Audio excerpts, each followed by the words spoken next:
Stephen King once wrote that nightmares exist outside of logic, and there's little fun to be had in explanations. They're antithetical to the poetry of fear. In a horror story, the victim keeps asking why, but there can be no explanation, and there shouldn't be one. The unanswered mystery is what stays with us the longest, and it's what we'll remember in the end. My name is Alan Wake. I'm a writer.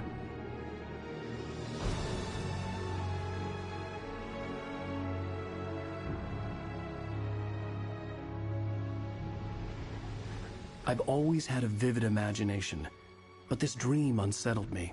It was wild and dark and weird, even by my standards.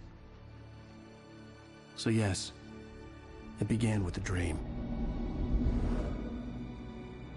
Following a typical nightmare pattern, I was late, desperately trying to reach my destination, a lighthouse. For some urgent reason, I couldn't remember. I'd been driving too fast down a coastal road to get there.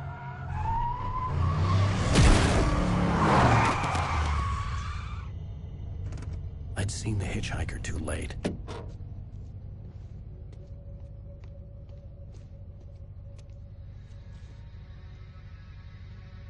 He was dead.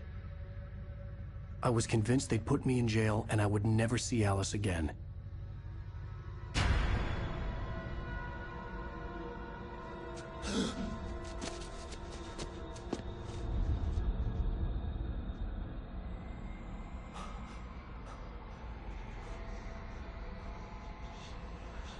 Suddenly, his body was gone. I was in shock from the crash. I could hardly stay on my feet.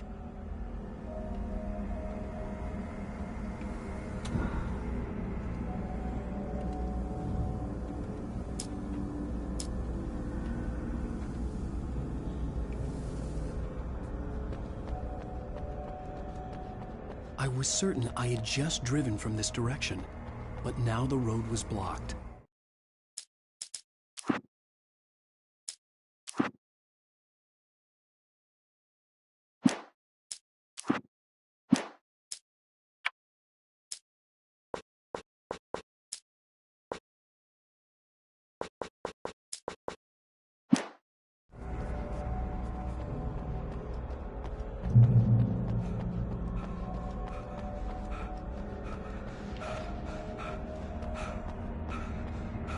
I had to go to the lighthouse. I knew there was something important waiting for me there.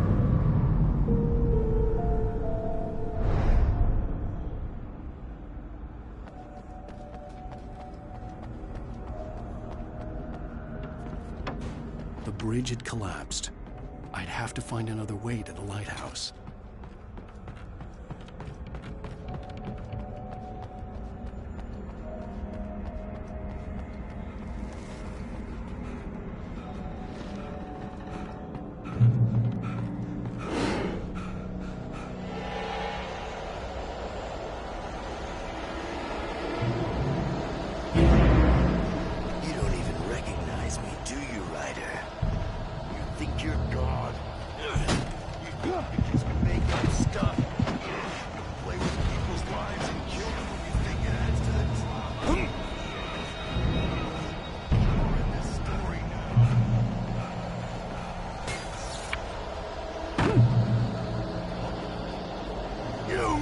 Your deadline! Damn.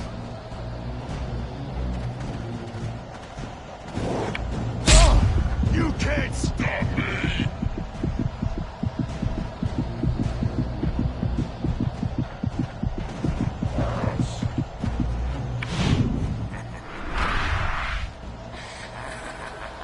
I realized that the hitchhiker was a character from the story I'd been working on.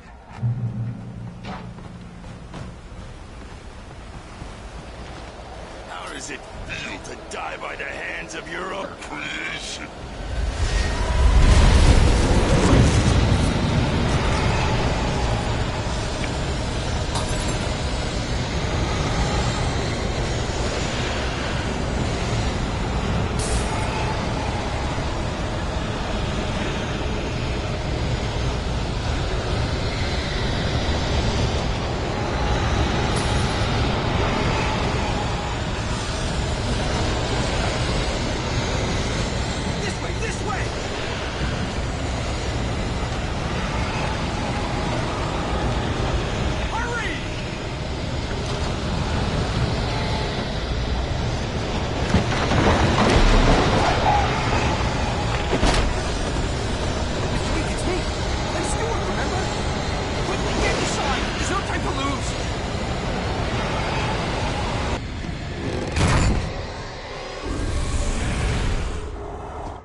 I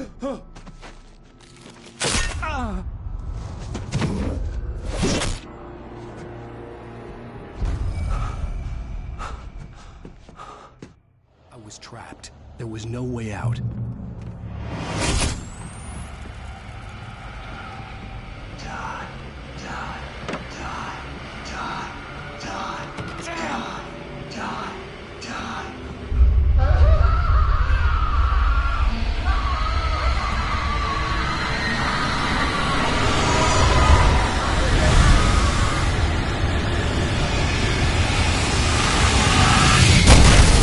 Cabin was a death trap. I had to get out.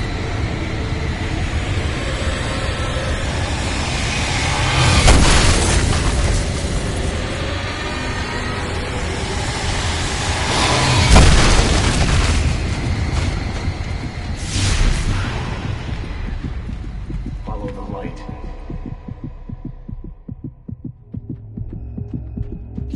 You are hurt. You should go into the light.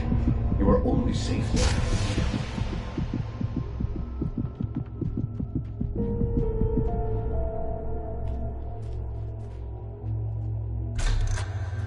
Well done.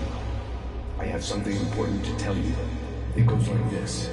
For he did not know that beyond the lake he called home lies a deeper, darker ocean green, where waves are both wilder and more serene.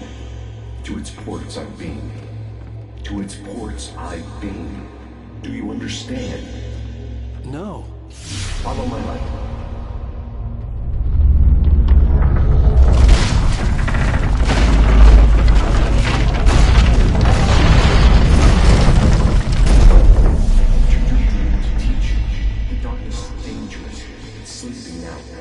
When it feels you coming, it will wake up.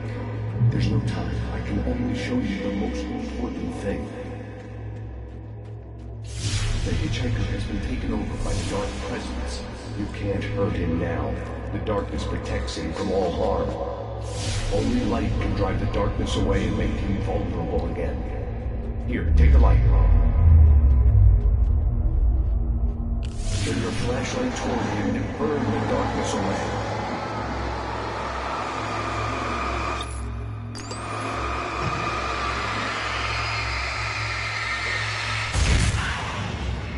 You did it. Now the darkness no longer protects him, but it's still inside, controlling him.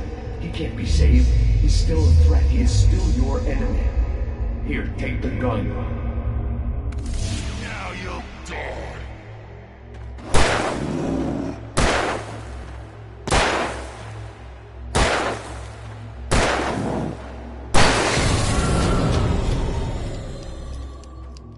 Good.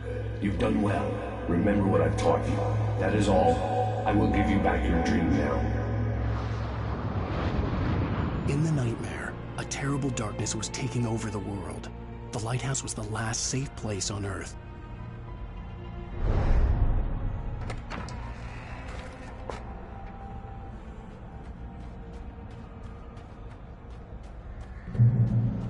You made me this way, and now I'm gonna kill you.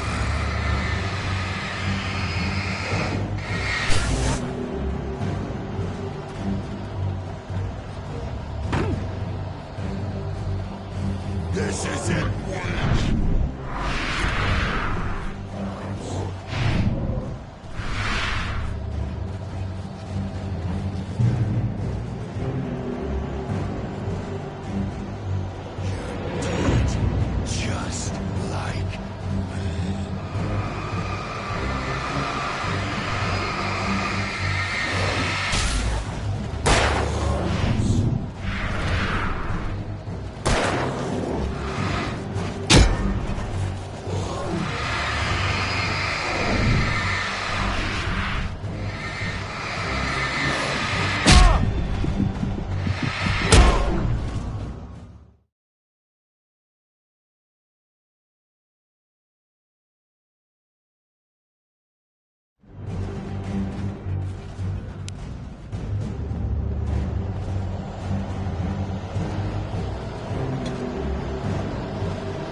this up forever!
Shh, baby. Just another nightmare. Everything's fine. You dozed off. Right. Anything more than dozed off would be news for everyone. Cheer up, handsome. We're here.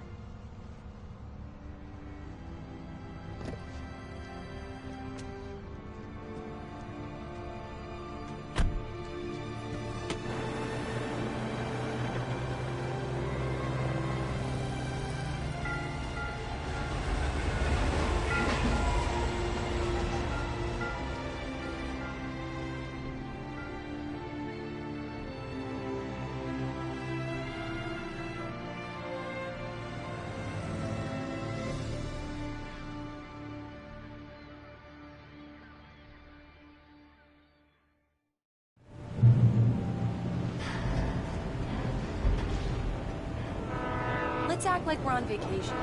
Go stand next to that old gentleman there. I want a shot of you with the town in the background. Sure. I'll even give you a title for the shot. A city boy, moments before he got eaten by a bear.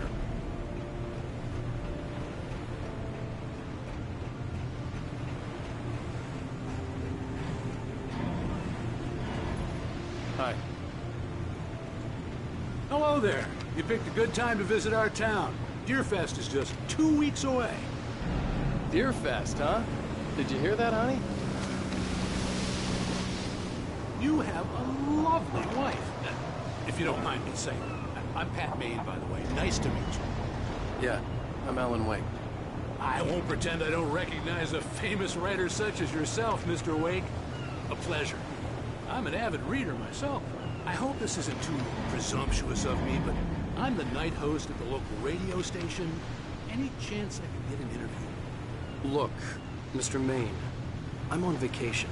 In fact, I'd appreciate it if we could keep my being here just between the two of us. I'm sure you understand. Fair enough. You can trust me to be this way. Not a hard man to track down if you change your mind, though. I hope you two have a lovely holiday.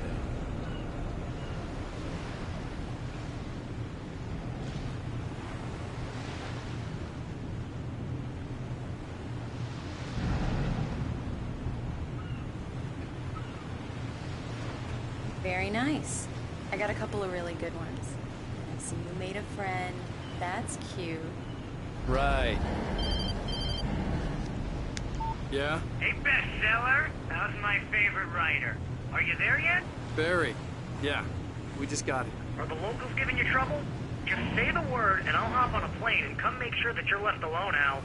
No, Barry, we're fine. Great, great. Just want to make sure you can relax and recharge. So, how is the place? Has it gotten your creative juices flowing? Barry, we're just settling in. Okay, Al. I'll call back later to make sure you're doing okay. And you call me if there's a problem, okay? Okay. Just looking out for you, buddy. Talk to you later. I love you too, Barry. You know he's going to be calling you every 5 minutes. Barry is Barry. I can always turn off the phone. What did I tell you? Text message from Barry. He says hi to you, too. Alan, we're here. Come on, let's get back to the car.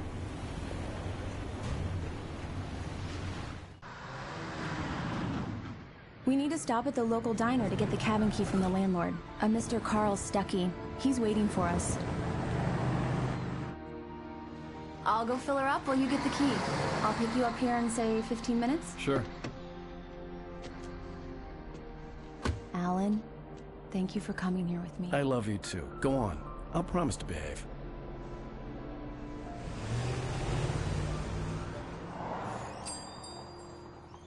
I'd forgotten there were still places like this. Towns where everybody knew everybody. Welcome to the Oh Dear Diner. Hi, I was wondering if you could help me. I'm looking for... Mr. Wake. Alan Wake.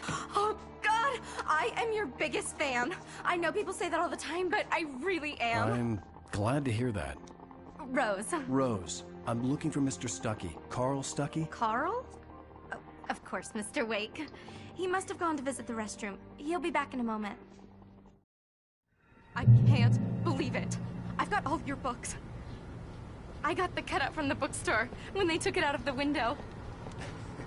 And you keep it here. Well, okay. Good for you.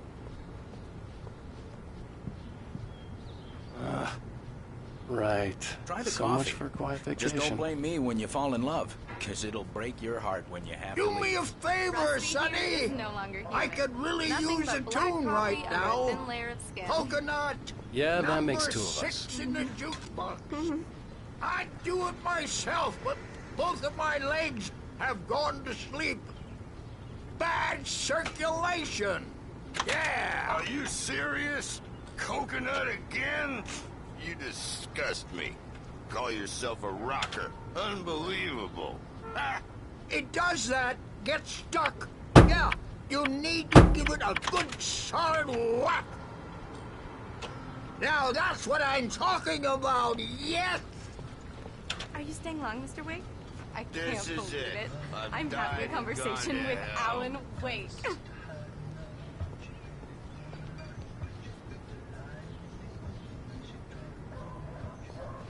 Don't go in there, young man. You can hurt yourself in the dark. I didn't want to wait. I wanted to find Stuckey, to get the key and get out as soon as possible. The waitress was giving me a headache. Overeager fans always did. Hello? Mr. Stuckey? Carl couldn't make it. Unfortunately, he was taken ill. But I have the key for you and instructions on how to get to the lake. Okay. I wish you a good stay in my cabin. I'll come by later to check how you've settled in. And to meet your wife. I insist. Thanks.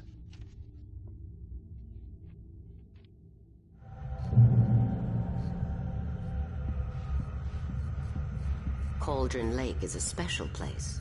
Very inspiring. You got lucky this time, young man. You can hurt yourself in the dark. even that sounds better than your singing. Are you all right? Splendid, splendid. Damn hernia. It swells up like a balloon if I lift anything heavier than a spoon. Yeah, splendid, splendid. It's been a long time, Tom. Good to see you. Hey, you wouldn't happen to have a bottle on you, would you, Tom? I wish. The Andersons, they're, local musicians. We're waiting for Dr. Hartman to come pick them up. They wandered off from his clinic at the Cauldron Lake Lodge.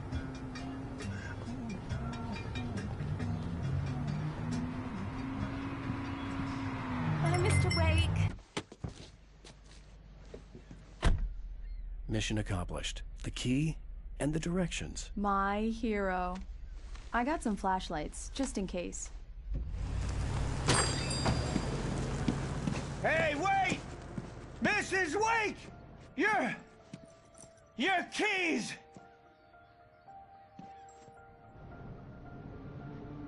That diner was a real nut house.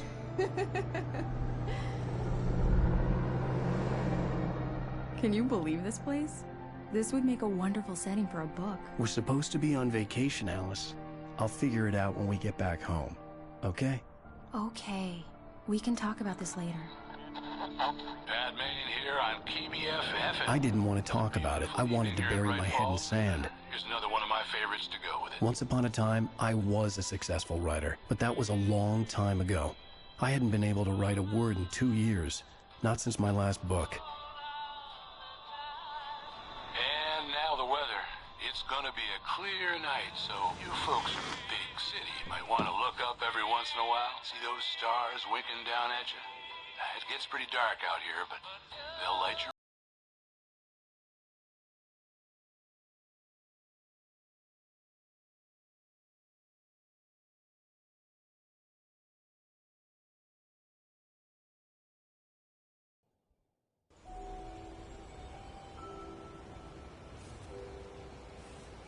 Wow.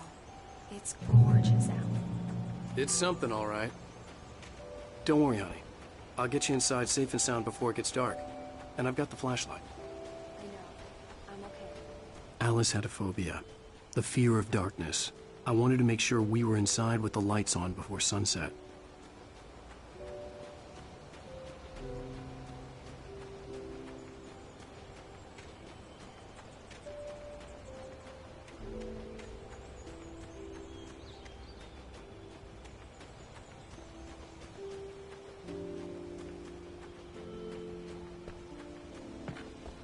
The cabin obviously got its name from the shape of the island. It looked like a giant bird leg. Alice had mentioned that the lake was a caldera. There was a dormant volcano under it.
Alice had told me about Cauldron Lake Lodge.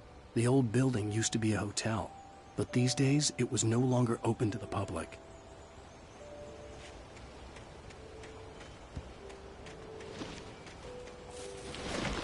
An old generator had been connected to the power cable.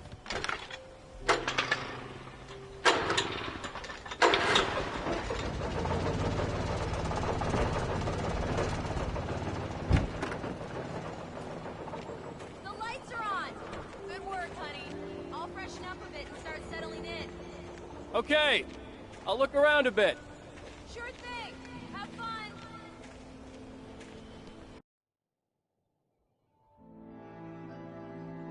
It was a beautiful place. I told myself I could rest here, sleep here, and forget about my work.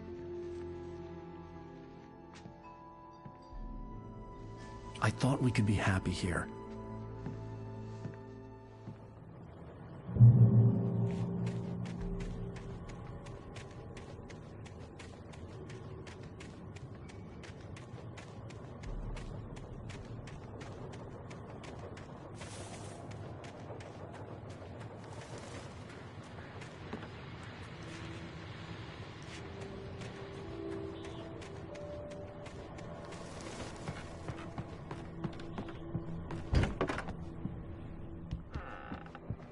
Alice?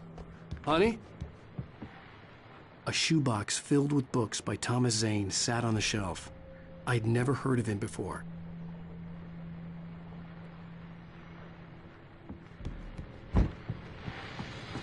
The old door had played a trick on me. Alice wouldn't have come out in the dark.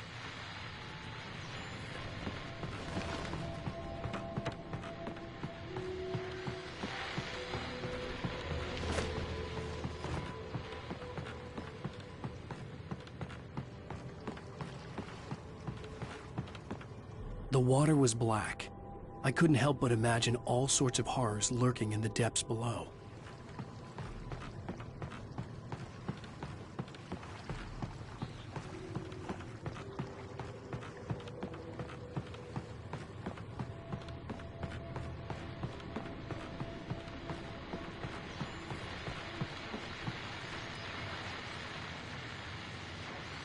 The Deer Fest guests have already started to arrive. Just ran into one on the ferry. Famous artist, no less. Let's see if we can rope him into an interview later on. Now let's go to the phones. Caller, you're on KBF-FM. Hi, Pat. It's Rose. Why, hello, Rose. What's on your mind? I know who that famous artist was. It was Alan Wake, wasn't it? Uh. My favorite writer. Well, Rose, I just saw him at the diner. Oh, I am so excited he's here. I'm sure he's glad to be here, Alan! too. Well, folks, Alan, where are I guess you? the secret's out. Come This inside, is Pat honey. Maine on KBF-FM. And now it's the music. Great. So much for keeping a low profile.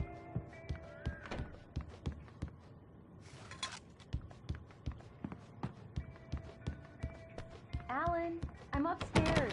I have a surprise for you.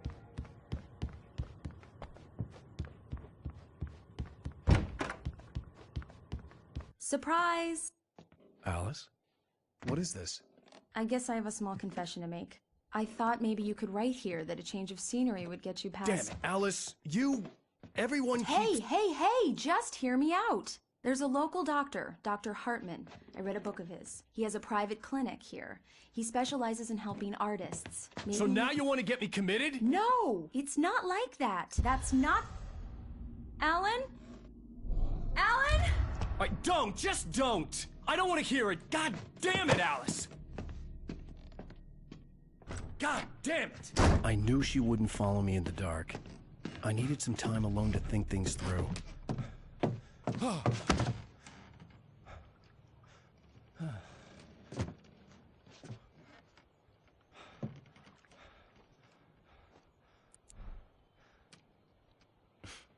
Damn it.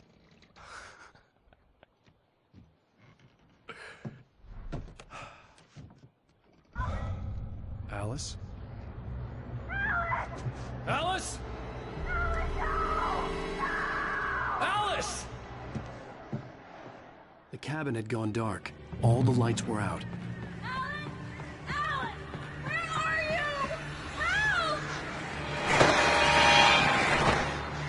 Alice, I'm coming! It's all right, I'm coming! What the hell? Alan! Help me!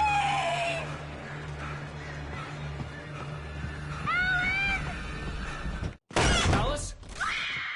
Alice?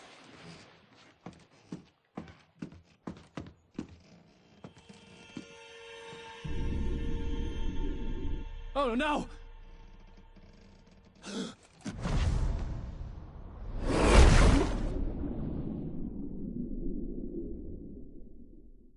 Keep going, Alan. Wake up! Alice?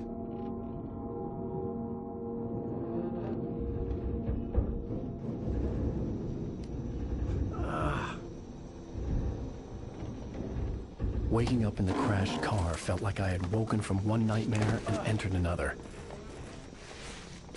I couldn't remember how I got there. All I knew was that something terrible had happened to Alice. The phone was dead. I'd have to find help on foot.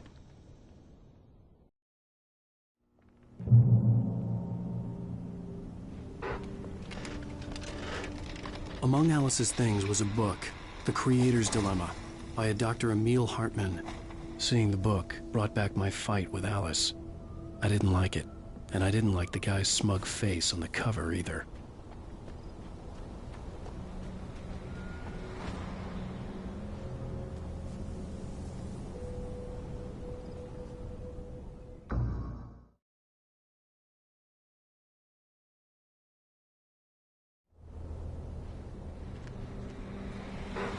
Among Alice's things was a book, The Creator's Dilemma, by a Dr. Emil Hartman. Seeing the book brought back my fight with Alice. I didn't like it, and I didn't like the guy's smug face on the cover either. The gas station was my best bet. They'd have a phone I could use. It looked like a long hike through the forest to get there.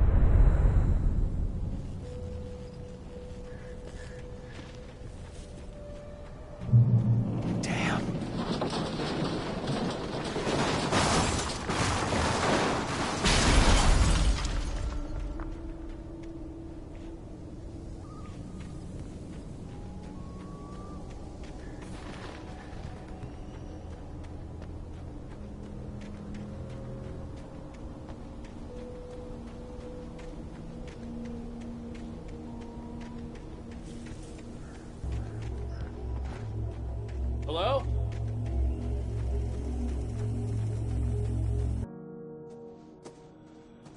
Hello? Is someone there?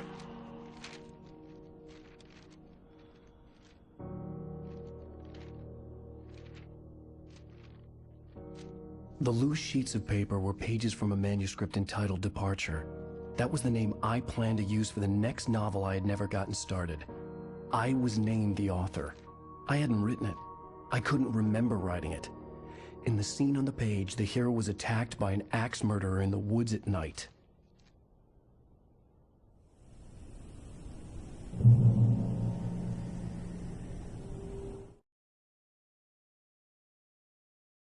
Departure by Alan Wake.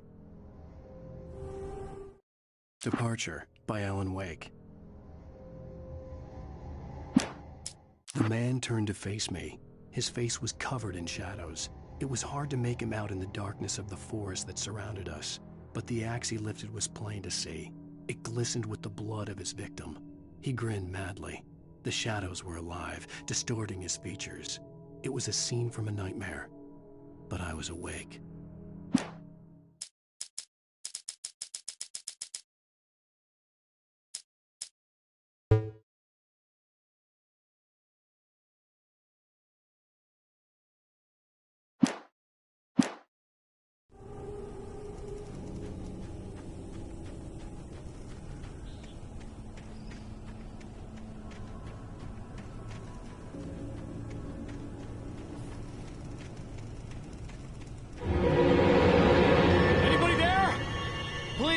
I've been in an accident!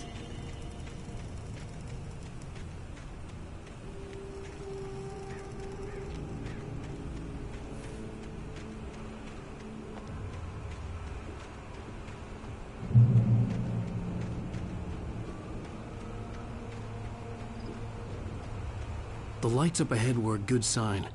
Maybe I wouldn't have to hike all the way down to the gas station to find a phone.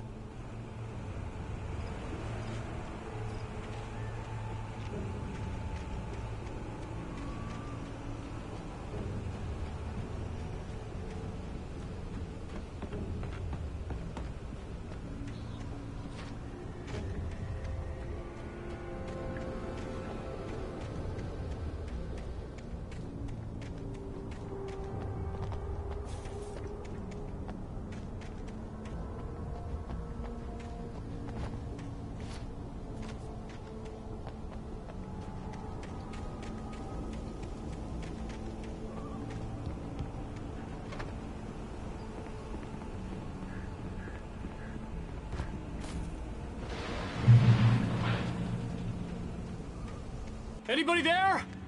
Please, I've been in an accident.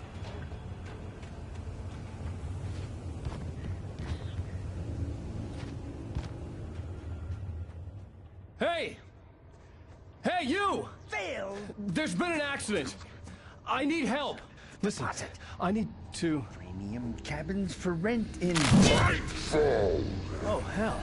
Carl Stuckey. Pleased to meet you.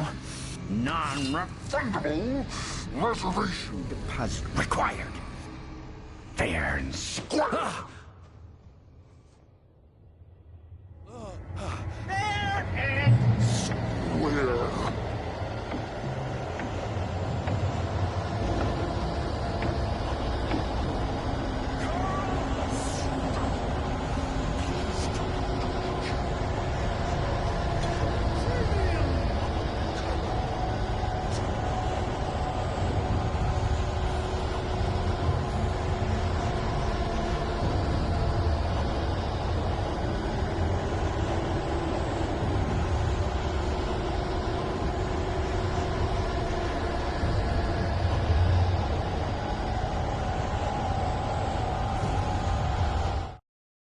The Taken stood before me. It was impossible to focus on it, as if it stood in a blind spot caused by a brain tumor and eye disease.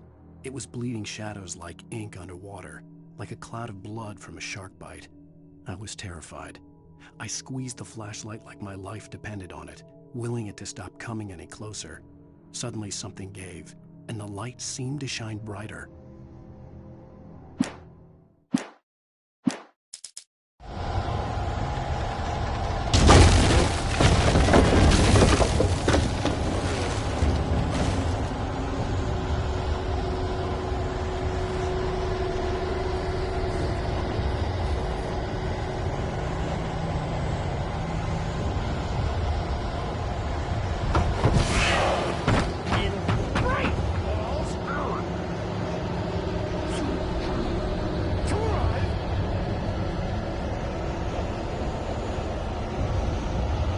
Out in the open, I was as good as dead.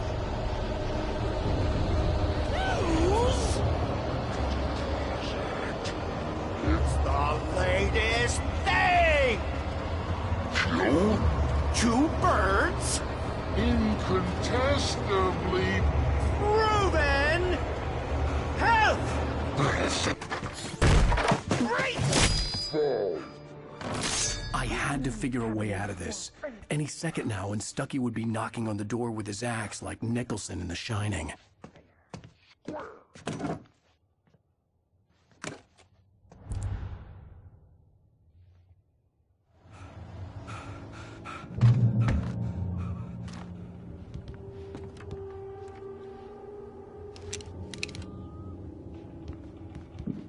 During your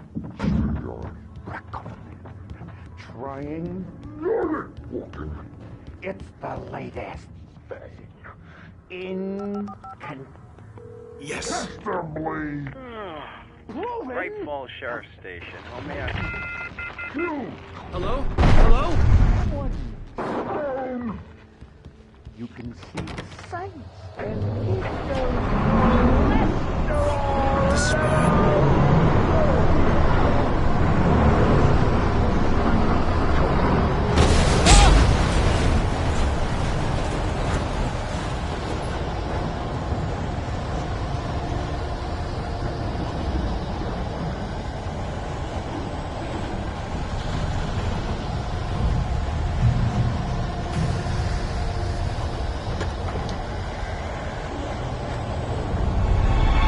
More of them.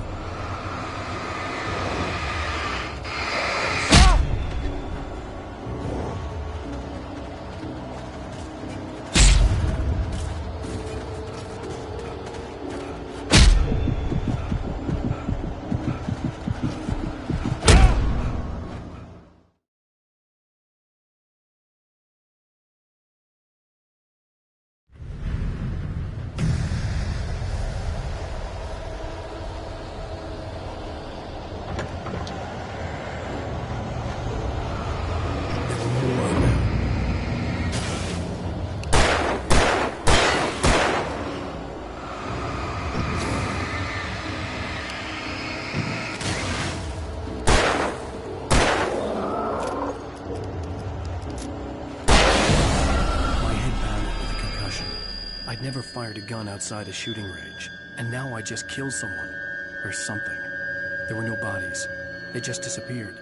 If I was dreaming, it felt real enough to make me sick. Eerie hand-painted graffiti was revealed by my flashlight. Someone had hidden a chest of supplies near it.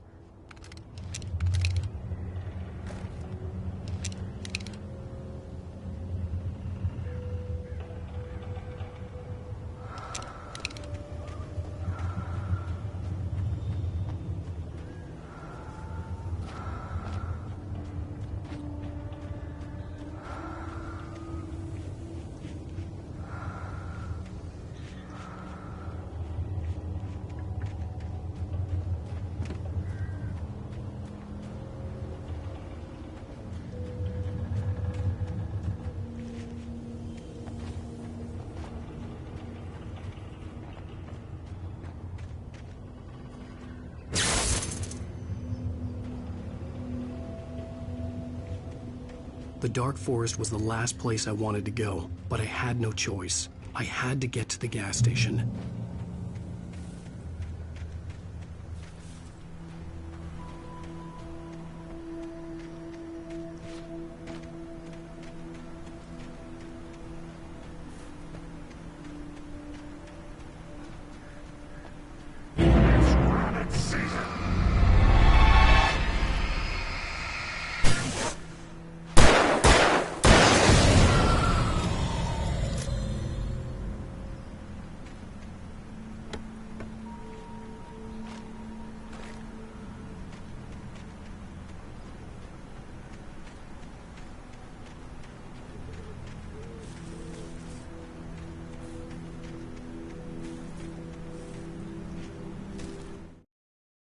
Rose knew she had been gushing, but right now, she didn't care. As far as she was concerned, her brief meeting with Alan Wake was literally the high point of her life. She watched as he got in the car with his wife. She was pretty, confident, at ease with Wake. Not like Rose. They were perfect for each other. She'd have given anything to be called their friend.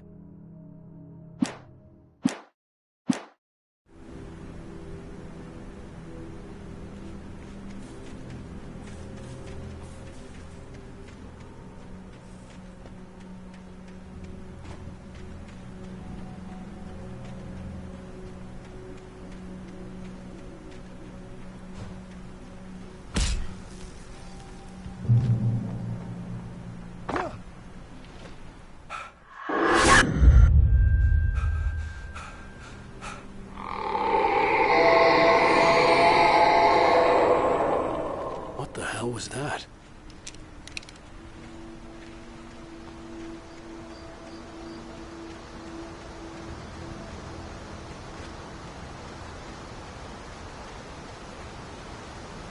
When I saw the river below, something uncoiled itself inside my head.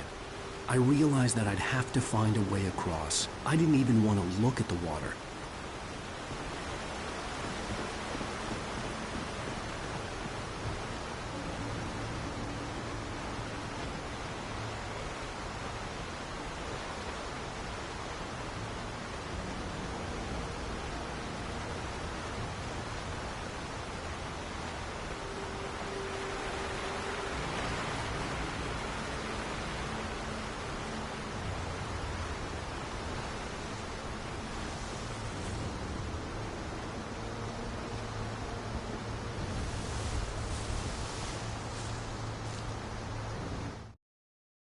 Barry Wheeler was bouncing off the walls. He jumped on a plane after his calls were ignored by both Al and Alice for several days. It could mean that they were both on a second honeymoon, but Barry didn't buy it. Al had been way too unstable for that, not sleeping, messed up. Barry had years of experience dealing with Alan Wake, and he couldn't ignore it. Something was wrong.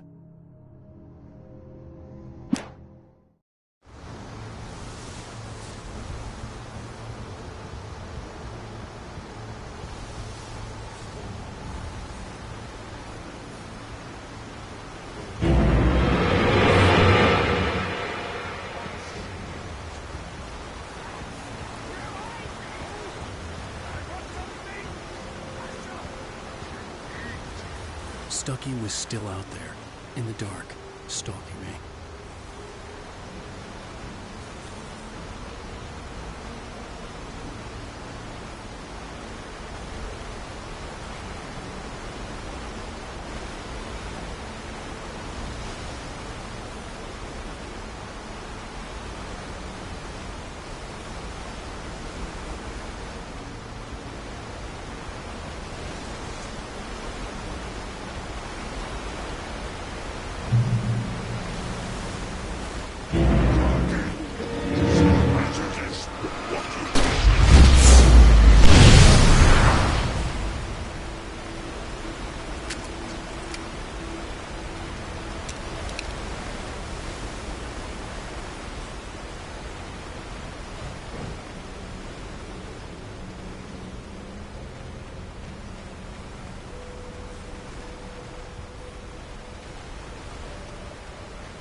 The staircase was broken.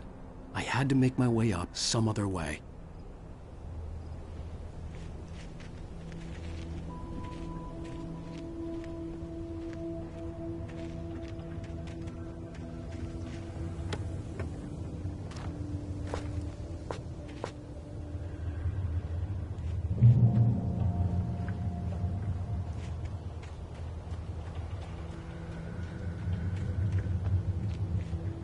There was no power.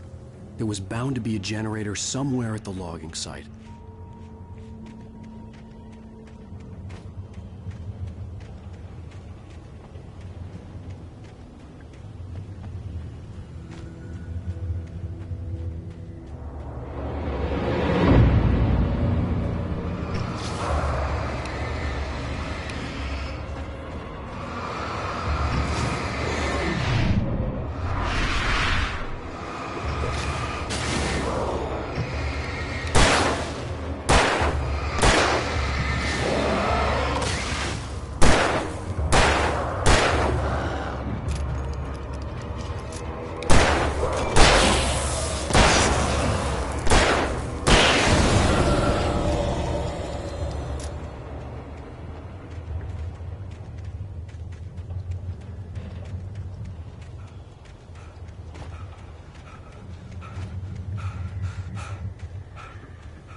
With all this forestry equipment around, there had to be something I could use to reach the top.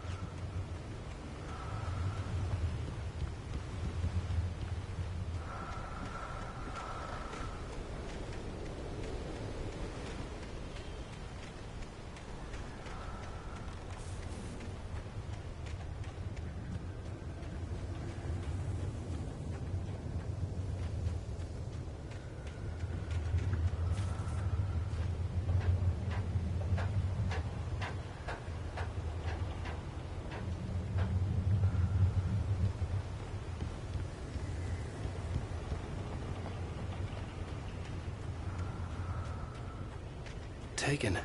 They're taken.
I heard them before I saw them, swooping down from the sky and screeching as they came. I spun around just as the cloud was upon me. For an instant, I stared into 100 dead eyes, black pearls glittering in the darkness. I raised the flashlight and the swarm exploded like fireworks. Feathers burned, turned into ash. I couldn't hear my scream above theirs.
was just outside for a breath of fresh air, and what a night. I know most of you are probably in your beds by now, but if you're still up and around, take a moment. Step outside for a spell and breathe in deep. The weather is absolutely still. The sky is crystal clear. It's like the forest is quietly breathing along with you. You listeners know I'm a night owl, and it's on nights like this I wish I wasn't cooped up in the studio. Makes an old man like me wish I could just roam wild. But here I am, and it would keep you company all night long if I weren't. It looks like I'm not the only one staying up late. Caller, you're on the air. Hey, Pat, it's Maurice Horton. Hello, Maurice. What are you up to? Well, I was just taking Toby on his walkies. Oh, isn't it beautiful out there? Sure, but Pat, the reason I called is that Toby heard something rustling in the undergrowth and took off after it, and I couldn't find it. Probably a rabbit. Sure. Toby loves rabbits. Well, sure. Anyway, I figured that, if anyone runs into Toby, they could grab him. My number's on his collar. And Toby's a friendly dog? Toby loves people. Usually he comes back, but we were pretty far from home, and it sounds like he went pretty wild there. Great dog, but he just didn't come for his own good. Well, Maurice, it's out there now. Hope Toby comes home soon. Yeah, thanks. You have a good night now.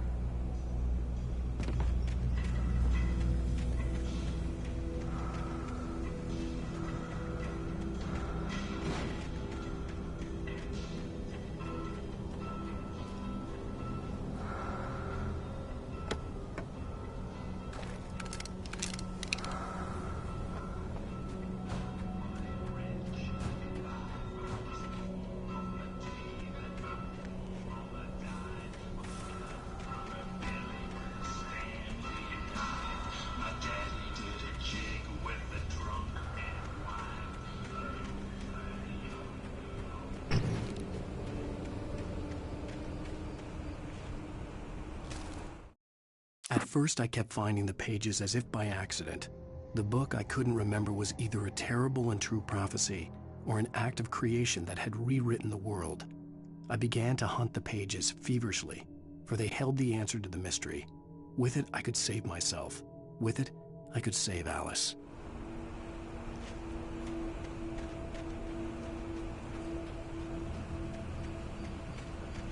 The gas station was closer now, its light welcoming in the darkness.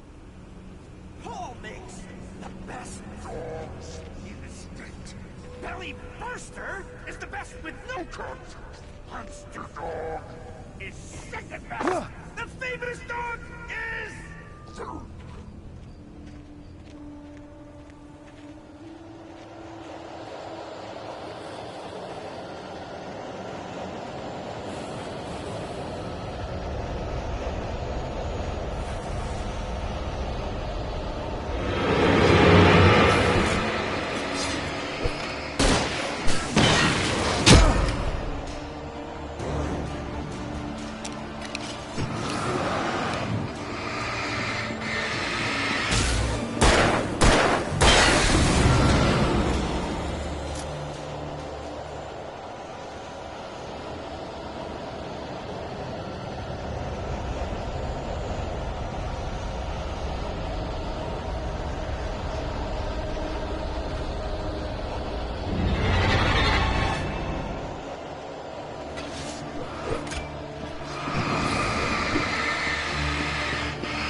I stepped into the gas station's garage. It was dark and quiet.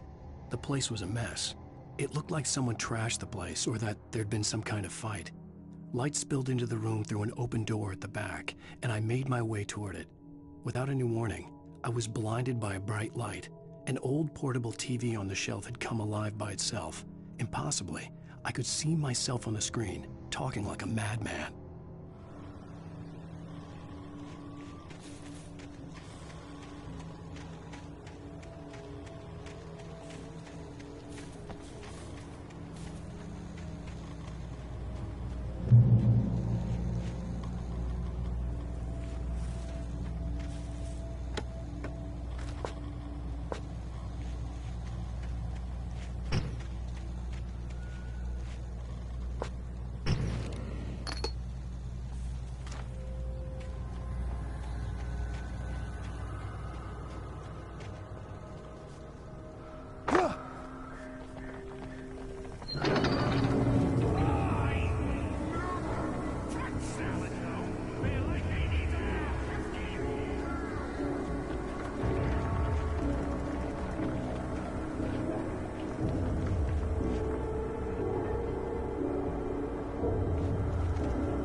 The cabin on Cauldron Lake?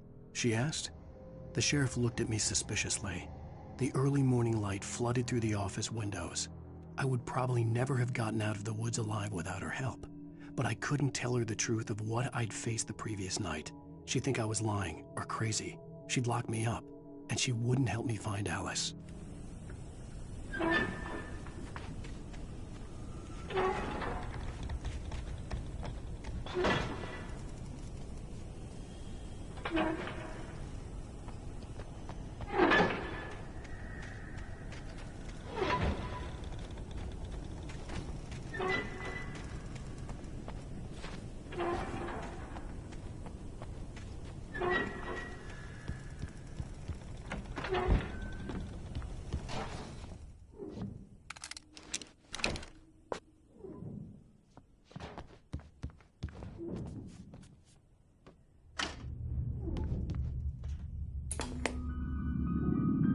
Science. It bestows immortality on those who advance it to elevate all of mankind. Newton, Einstein, Sagan, princes among men. But the price for such a legacy is steep indeed. In Night Springs. Tonight's episode, a quantum suicide. If our lives are already written, it would take a courageous man to change the script. Having called a press conference, Dr. Barclay Colvin is about to demonstrate that very courage. Ladies and gentlemen of the press, I am Dr. Barclay Colvin, and I'm glad so many of you could join me here at the Moorcock Institute. Tonight, I'm going to give a practical demonstration of the many worlds interpretation. As you can see, this is a loaded 9mm pistol. It shall be part of a thought experiment. And now, a real experiment, known as a quantum suicide. Did he say suicide? Is that a real gun? He's kidding, right? Please, stay calm. There is no risk. Observe what occurs when I place the weapon against my own forehead. Now, you might think this round is merely a dud. Not so. Observe the flower pot. And yet, I myself cannot be harmed with this gun. With each pull of the trigger, 2 new realities branch off. One in which the weapon didn't fire, and one where it did. With my machine here, I have ensured that this reality is always the former. I have bestowed upon myself quantum immortality. Under no circumstances can this gun kill me. So wait. What you're saying is that every time you pull the trigger, in another reality, you die? Yes, of course, but that's completely trivial. There's an infinite number of things that could happen at any moment, and they always do happen somewhere. The point is, this one thing did not happen here. You're insane, Colvin. Insane? Insane? Hey, was this thing supposed to be plugged in? I stumbled on it. You fools! Gaze upon quantum immortality.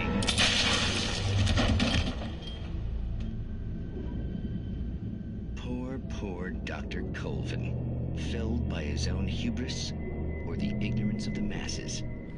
Perhaps he should have left the crate unopened, the decaying atom unobserved.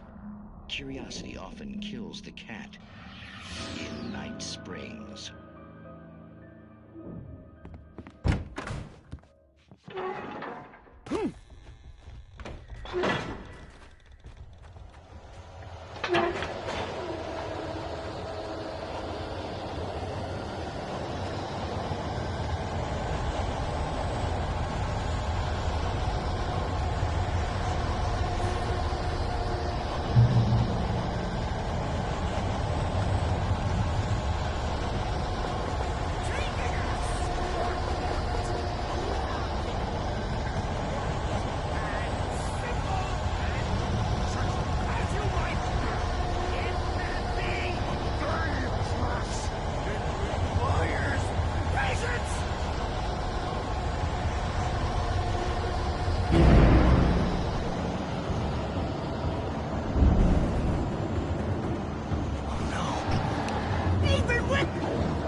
Stucky's body vanished, leaving behind only a lifetime of nightmares to come, assuming I'd reach the lights at the gas station alive.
I recognized the parade float I had seen in Bright Falls when I first arrived with Alice.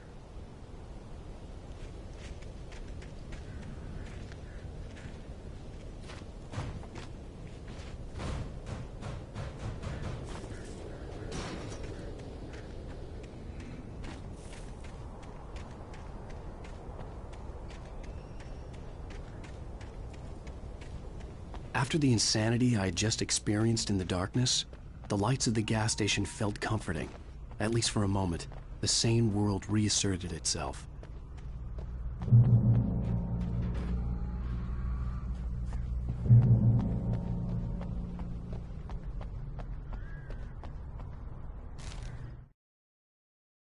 Stucky spat on the garage floor and tried to shake the cobwebs from his head.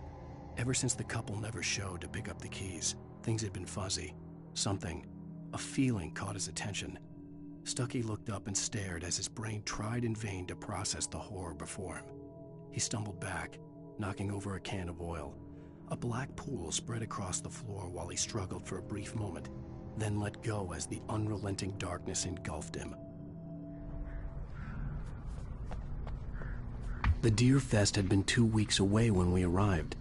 If the day count on the banner was right, I was missing a whole week between the night we got here and now.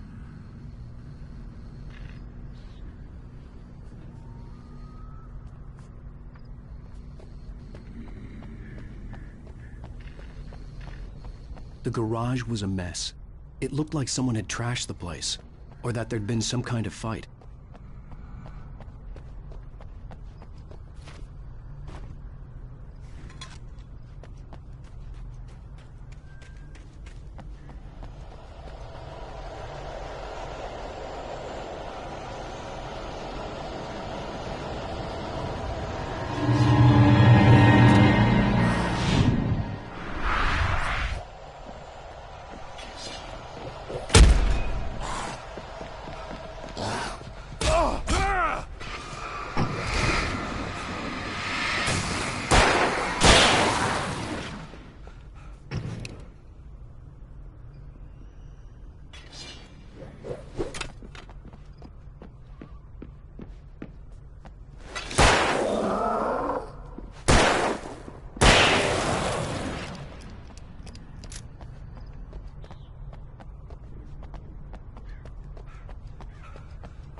I had to get inside the gas station to find a phone to call for help.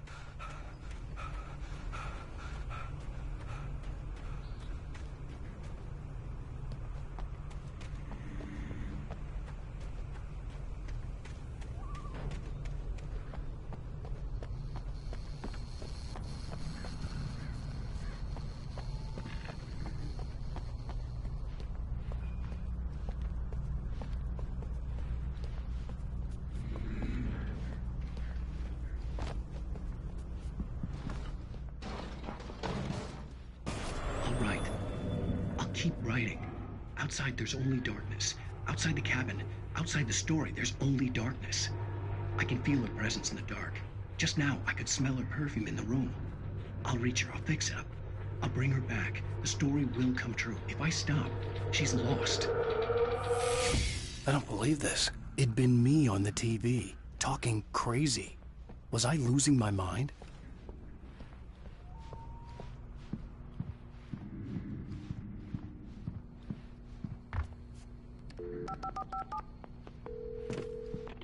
Bright Falls Sheriff Station.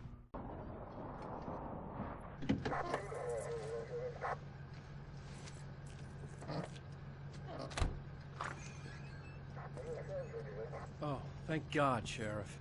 Sheriff Sarah Breaker. You are... I'm Alan Wake, but listen. I was in a car crash. My wife, Alice, she's missing. Calm down, Mr. Wake. We were staying in a cabin on the island, on Cauldron Lake. There's no island on Cauldron Lake. Not since the big eruption in the 70s. Please, I can take you there, okay? You look like you've taken a pretty bad knock to the head. Are you okay? Listen. We'll figure this out. Please get in the car. We'll swing by the lake and then we'll go to the station, okay? Mr. Wake, have you seen Stucky, the guy who owns this place? I realized I couldn't tell her what had happened in the forest. She wouldn't have believed me. And then she wouldn't have helped me with Alice.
Wake.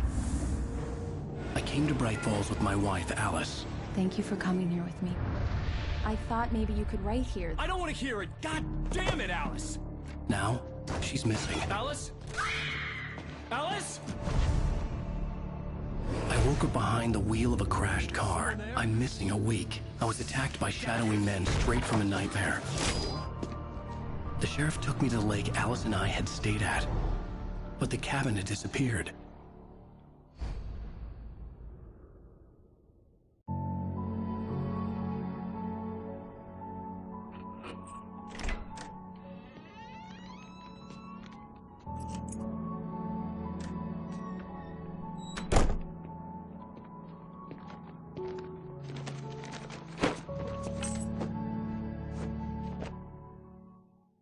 Honey, I'm home. Back here, sweetie. How was it? Worst weather I've ever seen. You should put some coffee on. It'll warm you up.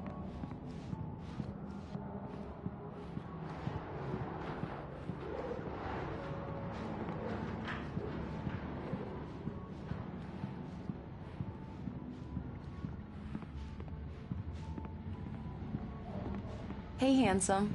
This is gonna be a long night, but these shots are turning out great. I guess you're gonna need that coffee then. I'll go put it on.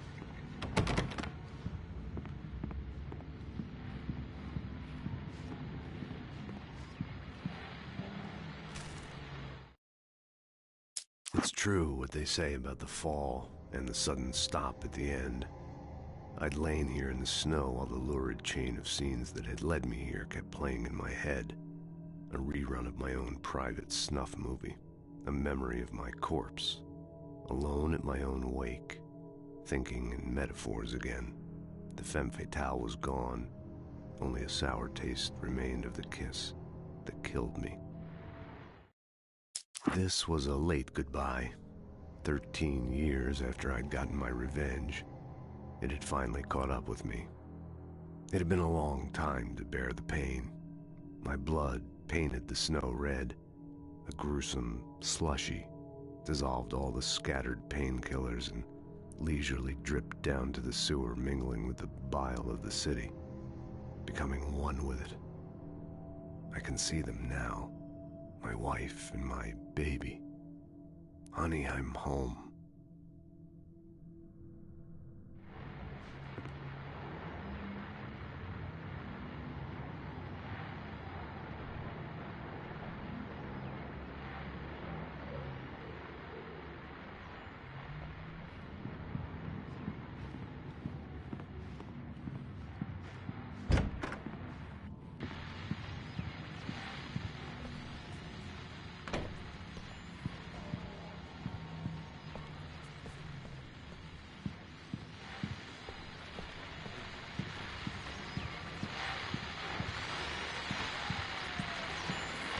The continuing freezing rain and heavy snowfall have necessitated a winter storm warning in the entire tri-state area.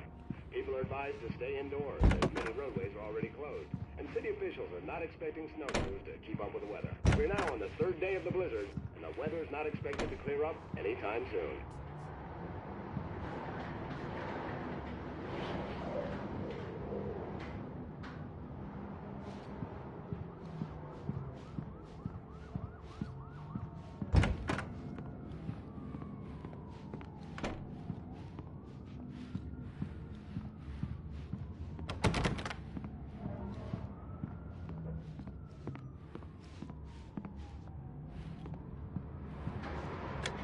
Coffee's on. Great, thanks. I'll need it if I'm gonna finish this by tomorrow.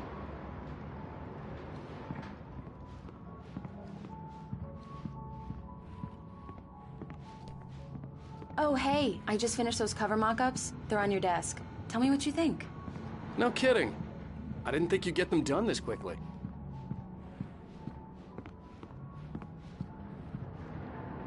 These look really good.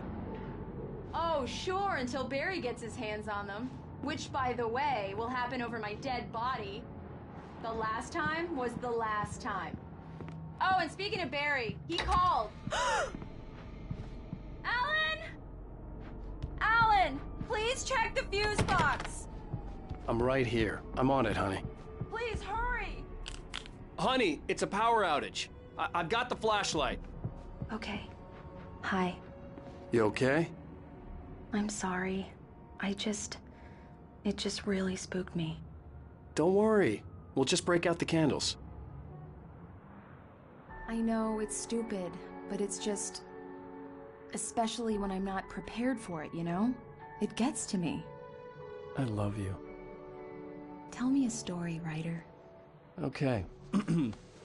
I used to have these nightmares when I was a kid. The dark really spooked me, too. When it got really bad, my mom gave me this old light switch. She called it the clicker. The clicker, huh? Yeah. If I ever got scared of the dark, I could just flip the switch and a magic light would scare the monsters away. Oh, sure. Here it is. Alan. Maybe it'll help you too. Yeah, nice story, writer boy. You made that up right now, didn't you? No. Seriously. I love you, even if you are a liar. Thanks for this.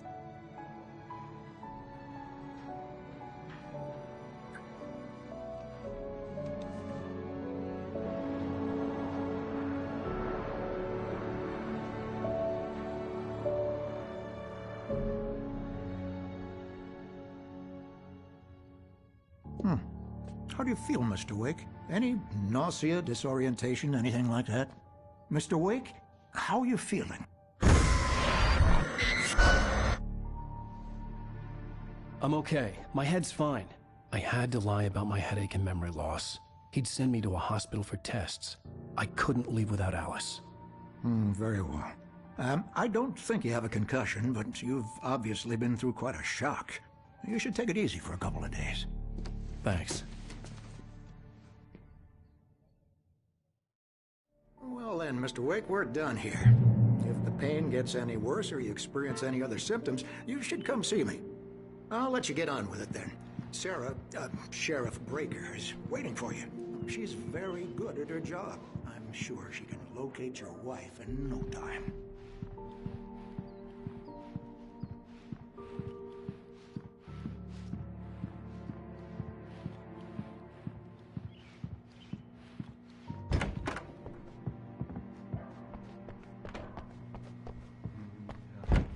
Come in, Mr. Wake. Your phone's on the desk. The battery was dead. It's charged now. Have you started looking for my wife yet? My men are already on it. Now, can you tell me what happened? I'm not sure. I can't remember. We were arguing. I walked out of the cabin. The cabin on Cauldron Lake? How did you end up at Stucky's gas station? I wanted to tell her what had happened last night, but I couldn't. She'd lock me up. Excuse me. I need to take this. Hello? Alan, please help me. Alice? Stop talking to the law. You'll do exactly what I say if you ever want to see your wife again. Who is this? Go to the back lot. There's a hole in the fence on the left. Look inside the junker. I left a little something there to convince you we're all on the same page here. After you ditch the cops, you're gonna meet me in Elderwood National Park. There's a spot called Lover's Peak. Midnight. Don't do nothing stupid, pal. We're watching you.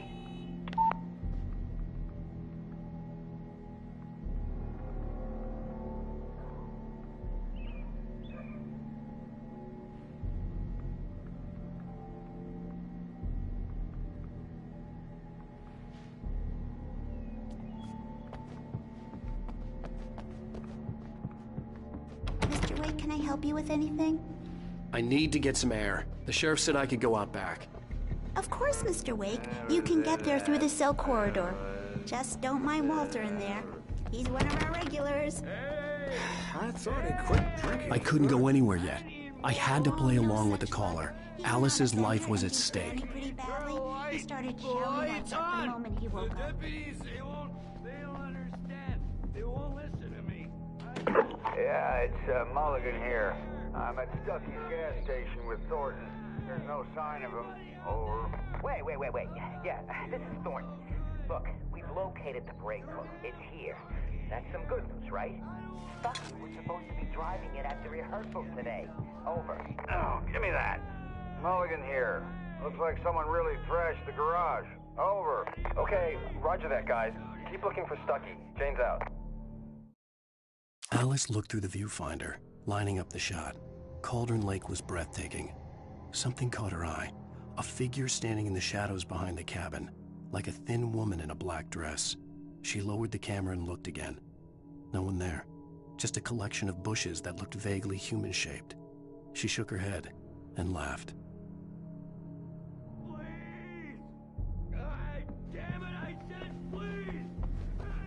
You can get to the back lot through that door and down the corridor, Mr. Wake.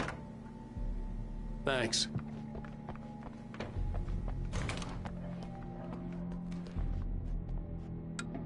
Thank you, man, thank you. Hey, you're all right. You're a good guy. Don't let anybody tell you different. You know, I shouldn't even be in here. The cops, they got it all wrong, see? Sure, I beat him up, but I wasn't drunk. I mean, I wasn't drunk at the time. I only got drunk afterward. Oh, why'd you do that for? You're with them, aren't you? You're those space aliens! You think you got me right where you want? Well, you just wait! You just wait!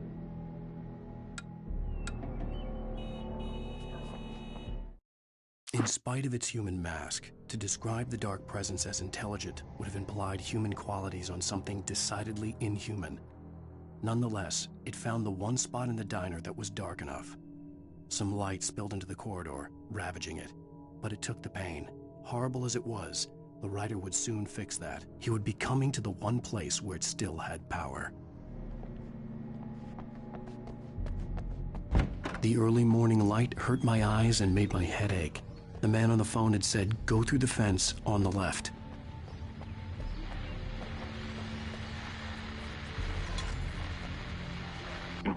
Well, folks, it's been another long night, and it's about time for me to sign off for a while. God knows I need my beauty sleep. Just one more item before I go.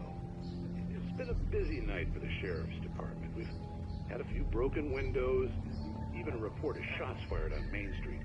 Deputies Mulligan and Thornton had to deal with two intoxicated young men who were celebrating the completion of their Deer Fest float. Now, folks, we get this every year. I know it's exciting, the big day is almost here, but let's save it for the party and leave the gunplay for the shooting competition, huh? There's no point in getting all worked up yet.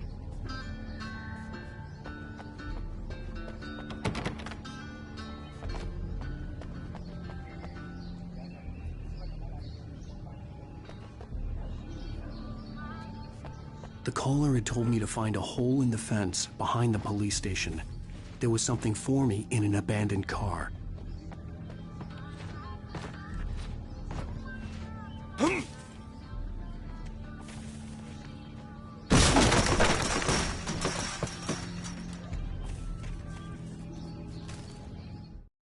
The kidnapper fired his gun one last time, and the shadow vanished into the darkness it had come from. See? Nothing to it, Wake. The thought of Alice in his hands was revolting. We stood on the wooden platform of Lover's Peak, the waterfall on the mountain behind us, the lights of the radio mast blinking red in the heights above. I fought with the urge to take a swing, force myself to speak. Let's cut the act now. Where's my wife? Alice's driver's license had been placed on the front seat. The caller meant business. Barry? Ow! Ow! Thank God! Where the hell have you been? I've been trying to reach you for a week, you and Alice. Oh, I've been worried sick. I flew out yesterday. I'm here in Bright Falls. Barry, listen to me. I'm at the sheriff's station. Come and get me. I can't talk now. Ow! What the hell is going on? I had to get the sheriff to let me go. I needed to get to Elderwood National Park to meet Alice's kidnappers.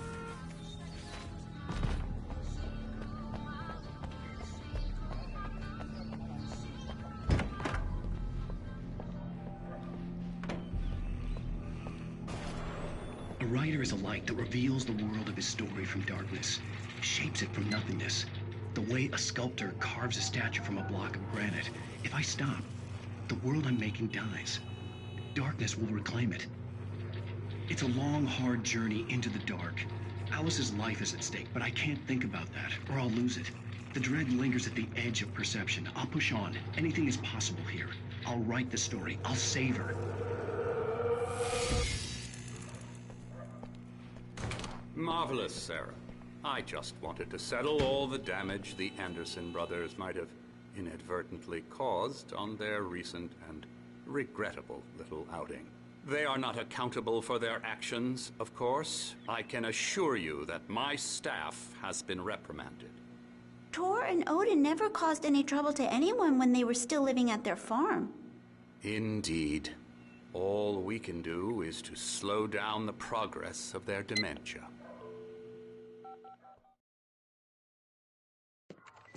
Are you feeling any better, Mr. Wake? I'd like to leave. Am I free to go? Well, we still need to talk about... Am I under arrest? No, of course not. But I need to know where you'll be staying so I can get in touch with you. I'd avoid the motel. The Majestic is known for its roaches. The cabins at Elderwood are pretty nice, though. That sounds perfect. I'm Dr. Emil Hartman.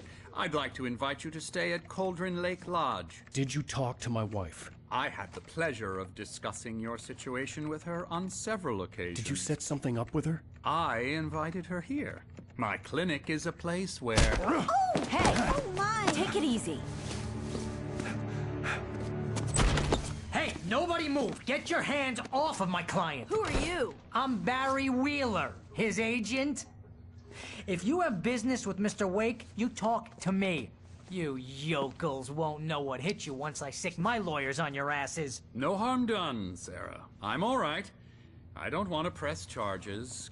Mr. Wake, my offer still stands. Get me out of here. What the hell was that about, Al? We don't need a replay of that thing with the paparazzi. I thought they were gonna lock you up. I had to talk to someone. I told Barry everything. He thought I was certifiable, but when he heard about the manuscript, I had him. The fact that I'd written something, even if I couldn't remember it, was enough for him. He smelled money. And he believed that Alice had been kidnapped. Anything beyond that was another story. I had a midnight appointment with the kidnapper in a place called Lover's Peak, somewhere in Elderwood National Park. The plan was to rent a cabin. I don't like it, Al. I don't like any of it. It's not good. In fact, it's the absolute opposite of good. Mr. Wake! Barry, you found him! Hi, Rose. Oh, wow. I was just thinking about you, too. Great. I was just bringing Rusty some coffee. He's on the balcony, looking after Max. Poor thing. I really need to go. Great to see you again, Mr. Wake. Later! Who's Max?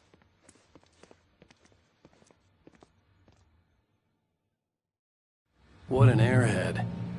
Jeez, Mr. Takes a swing at everybody. This is not her fault. She's a very nice girl and, more importantly, a fan.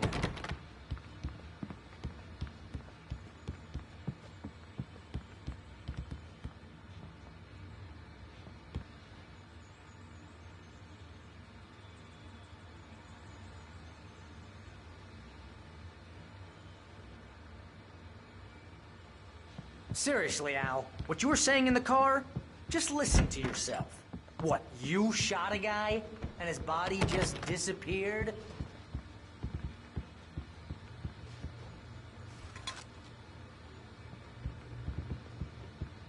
When was the last time you slept? Are you high? Have you been drinking? No! Look, Barry, I'm missing a week, and someone's got Alice. Do you and everything's just... understand what it sounds like when you say stuff like that?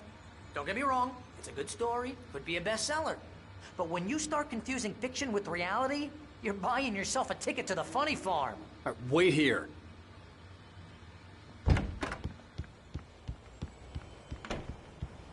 Easy there, boy. I'm almost done. Hey, Rusty, right? You rent cabins. Oh, Mr. Wake. I'd shake your hand, but mine are kind of full here. Actually, I'm sorry about this. Would you mind grabbing the registration form from the desk? It's just across from Bucktooth Charlie. Okay, sure. Seriously, Al, you can't just go and meet a kidnapper. Those situations always end up in disaster. You gotta talk to the cops. She's my wife, and it's my call. Can we talk about this later? No. This whole thing... Listen, you hit your head. I mean, geez, Al, come on. You gotta understand how crazy all this sounds. If you're trying to pull a joke on me, freak me out, it's working. Ha ha, let's have a laugh on Barry. Well, you had me going there real funny, Al. You can quit it now.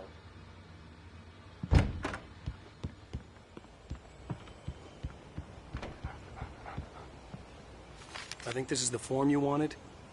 And here are the keys. Okay, you're all set, Mr. Wake. Glad to have you staying here. Thanks. Can you tell me how to get to Lover's Peak? Oh, sure.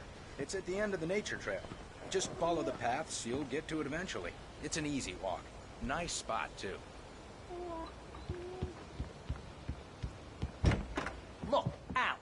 You're asking me to believe that you shot a dude who went poof into thin air, a guy who was bulletproof until you pointed a flashlight at him. You hear...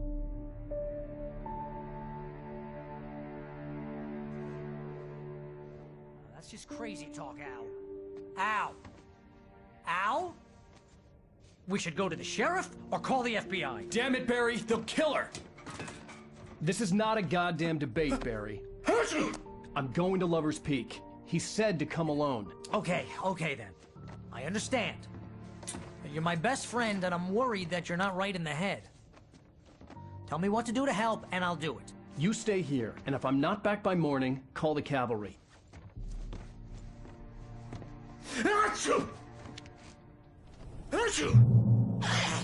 Just be careful with the natives, Al.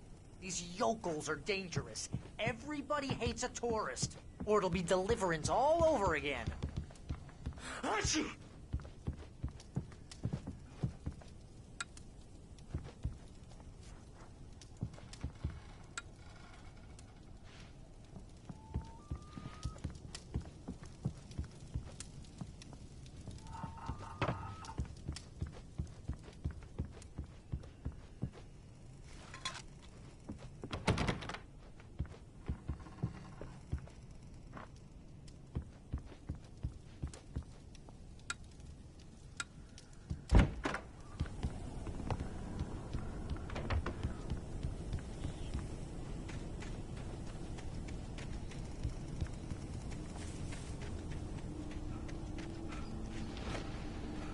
I'll wait here, Al. I'll hold down the fort.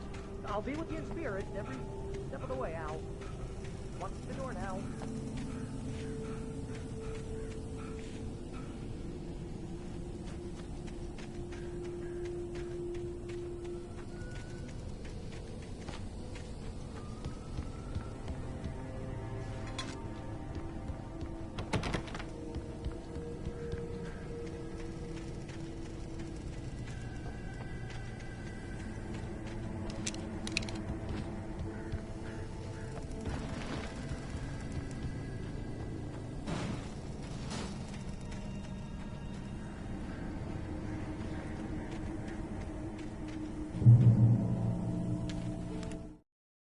Barry had never gotten along with Alice, but he knew Alan loved her with an almost frightening intensity. And now something had happened to Alice. And here was Al armed with a gun and saying things people got put in padded cells for. It was as if his friend had experienced a massive psychotic episode and was now totally disconnected from reality. It scared the shit out of Barry.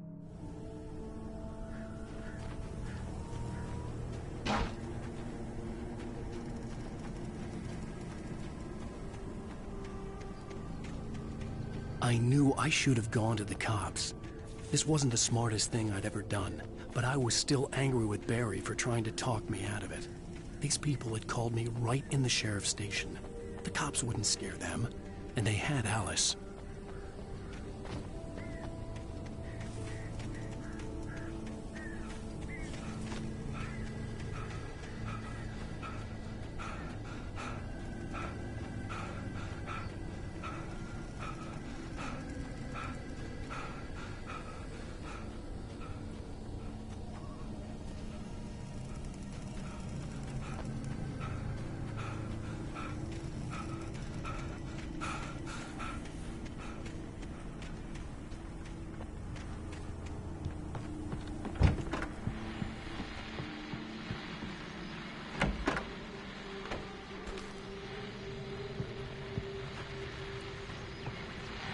Welcome back to the show, folks. As promised, our very own Dr. Nelson has just parked his rear end in the studio. Doc, what's your Deerfest plan like?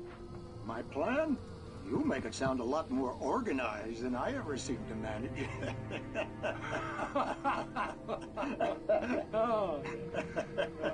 No plan, really. Just taking the atmosphere. I'm getting a little too rickety to do much more than that, you know. Oh, tell me about it. No sack race for us older gentlemen, huh? Yes, exactly that. But I'm going to check out the parade, of course. And I'll be one of the pie contest judges, too. Well, that takes a different kind of constitution. Oh, Oh, yeah. It's my kind of exercise. Now, Doc, seriously, you're in pretty good shape, though. You're the outdoors type. I know for a fact you're an avid fisherman. That's right. Matter of fact, just caught a heck of a largemouth bass early this morning. But you're not taking part in the fishing contest? No, not this year. See, Pat, I'm just not that competitive anymore. Now I just like to take my time and enjoy the peace of it. It's no fun if I need to worry about what I'm catching, you know? Well, considering your track record, the participants are probably pretty happy you feel that way. Well, Pat, that's kind of you to say.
Crime and punishment. The cancer and cure of civilization. But some crimes are impossible to punish, especially in Night Springs. Tonight's episode, The Man in the Mirror.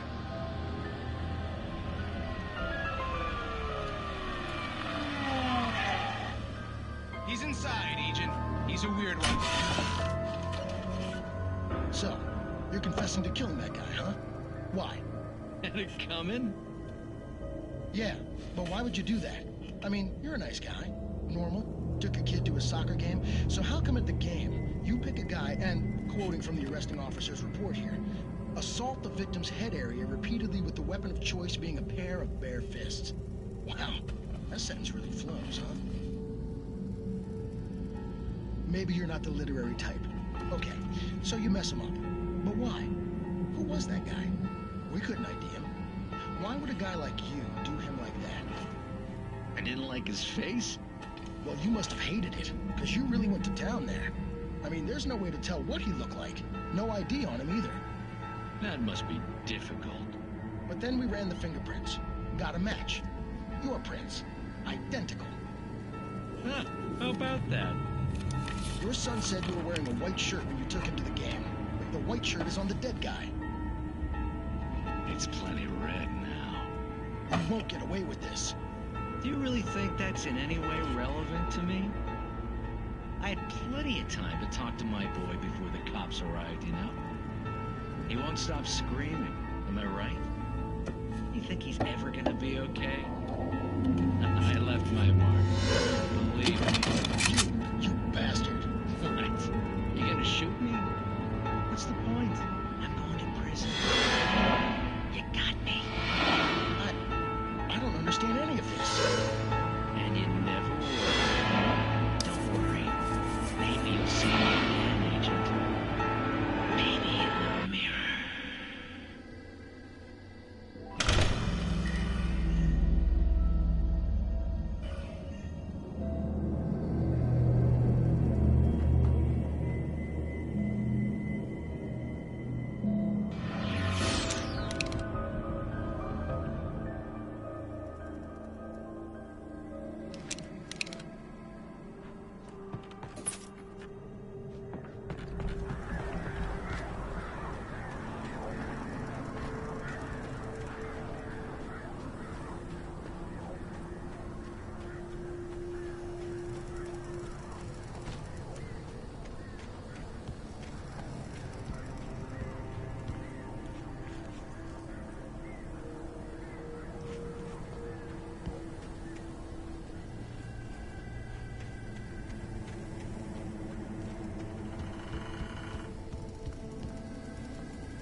Rose knew that Rusty was in love with her, and she liked him too. She liked him a lot. He taught her to dance, and life had certainly taught her the value of a man who was gentle. He treated her well, made her smile, made her feel good. But Rusty wasn't the prince of her dreams, and that tended to underline the unbearable truth. She was no closer to that Hollywood magic than he was.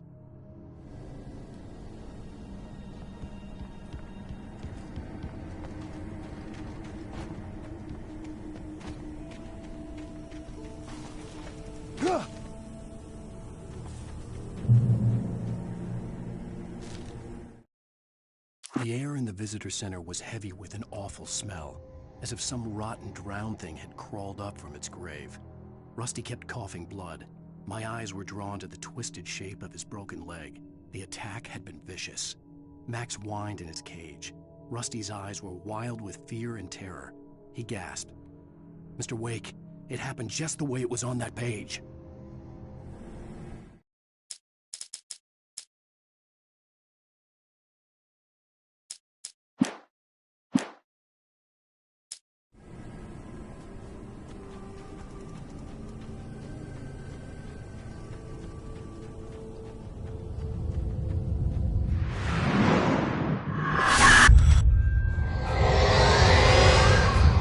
The vision left me weak. This was no head injury. Damn.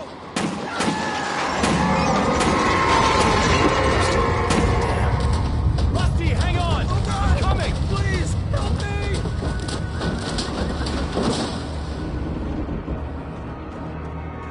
Anybody? Help me! Help! Help me! Hello? Back here! I'm back here! Mr. Wake? Oh, hell. It happened just the way it was on that page. I found. Came true. It knew. So dark. It'll come back for me. You must... The lights. In the office. I have the key. Okay, Rusty. Hang on. I'll be right back. Whatever did this couldn't be far. Rusty had found a page from the manuscript. It would help me understand what had happened.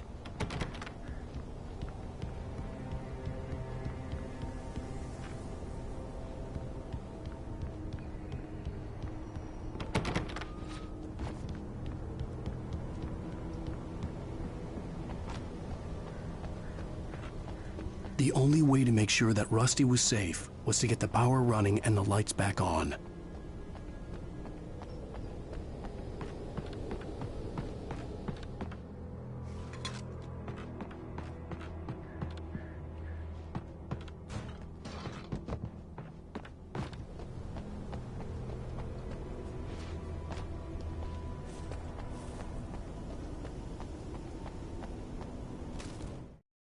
The visitor center was sturdy, but the impact turned the front of the building into splinters. Rusty was thrown across the lobby like a rag doll and hit the far wall hard. It didn't hurt until he tried to move and saw his leg bend the wrong way, felt the broken ribs stabbing him on the inside. Rusty howled in pain and fear, suddenly afraid to die alone.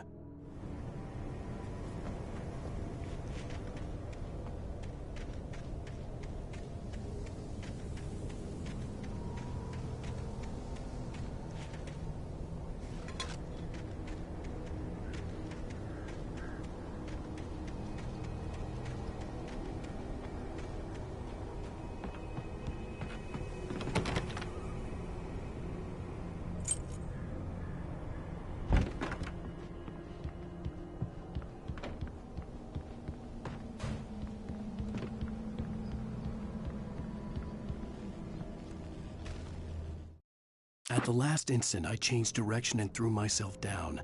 The axe splintered the trunk of a tree. I stumbled into the pool of bright light. My lungs burned. I was too exhausted to move. I tensed as I waited for the killing blow, but it never came. I raised my head. Nothing moved in the darkness beyond. For the moment, bathed in the cold light, I was safe.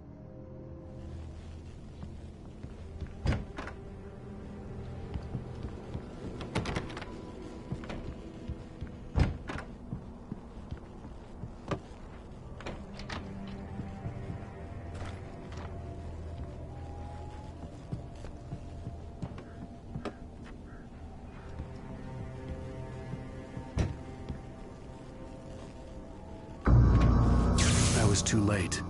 Someone had destroyed the circuit breaker. There was no way to get the lights back on.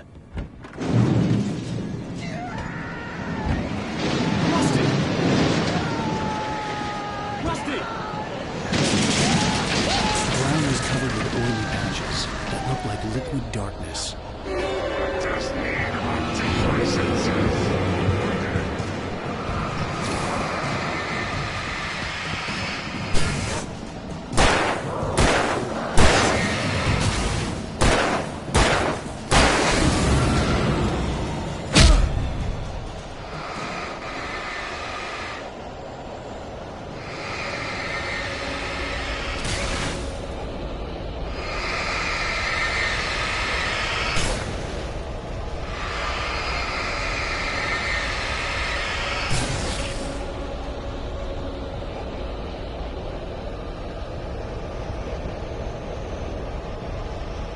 Something had torn a mammoth-sized hole in the wall. Please don't feed the animals.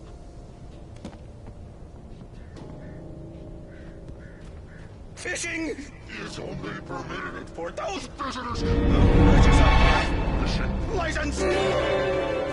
Obey the park ranger's instructions at all times. Rusty, no! Never approach closer than 100 yards. to bears and wolves.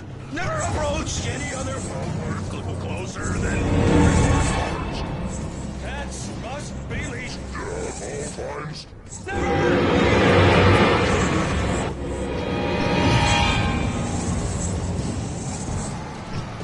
It is against the law to remove any natural objects or historical artifacts from the park grounds.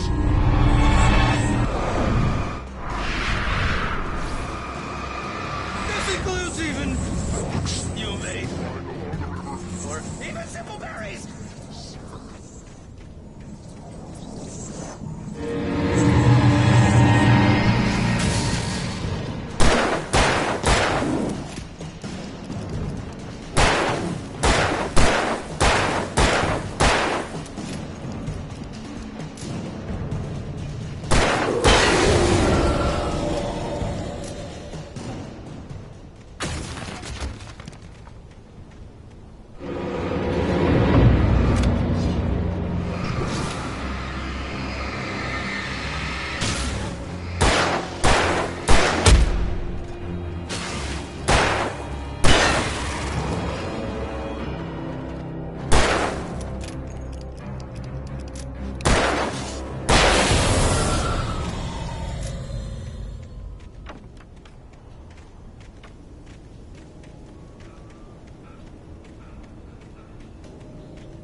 Forget about it, Barry. It's just me going crazy.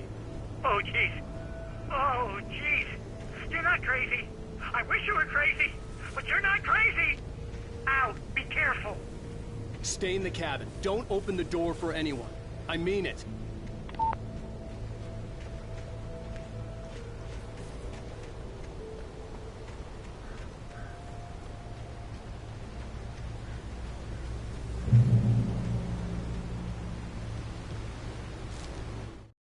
In that last instant of consciousness, Rusty thought about Rose.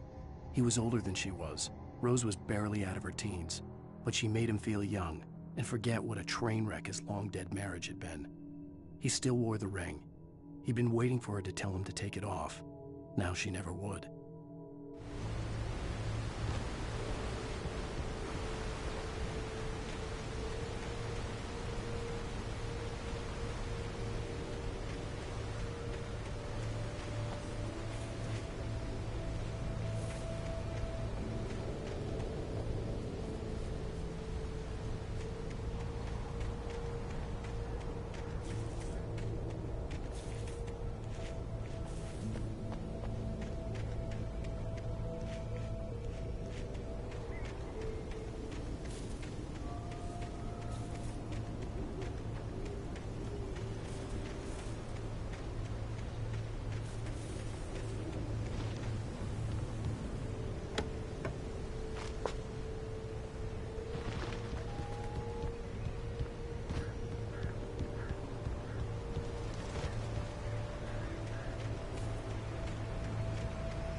Lover's Peak was at the far end of the nature trail.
Nobody in Bright Falls seemed to know where Al was, but Rose, the waitress at the diner, had seen him.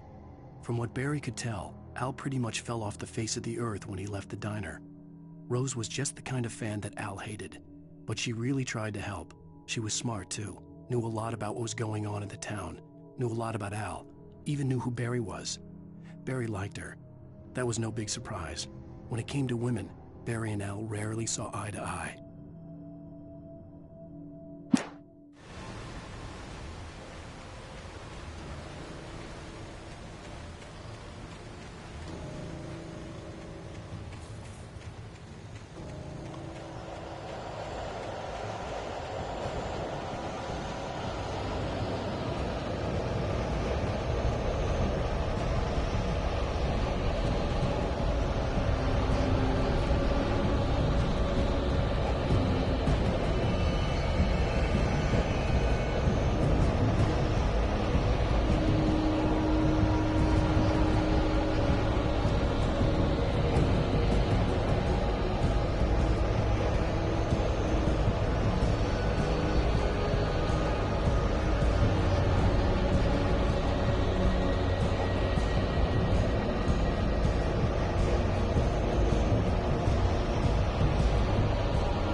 turned the corner, afraid of what the flashlight's beam might reveal. Suddenly, a roughly painted symbol of a torch glowed in the light. Behind it, hidden by a rock, sat a battered metal trunk. It was here for a reason, packed with supplies, batteries, flares, ammo, things you need to make it through the darkness of the night. Something left behind by someone who knew what I knew, and more.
Agent Nightingale didn't want to be in Bright Falls. These little communities revolted him, and he didn't like the trees or the coffee. He now knew that impossible horrors lurked behind the storefronts and smiles. He desperately wanted to turn the car around and just drive until he passed out or ran out of road and booze. But he had a job to do. He had a rider to catch, at any cost.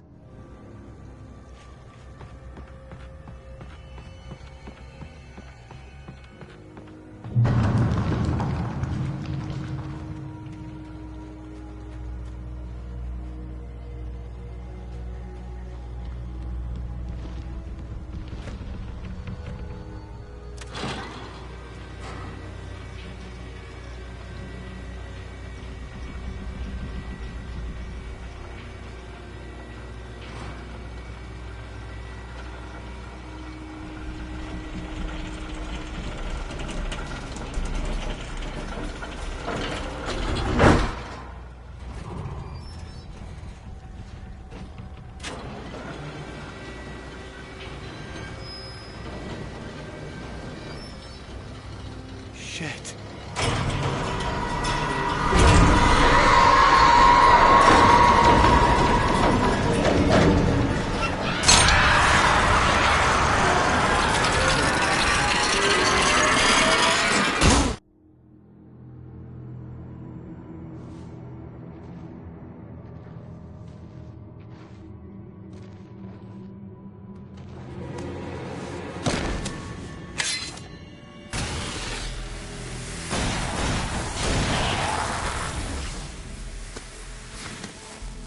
Come on, we gotta get moving. More of them coming.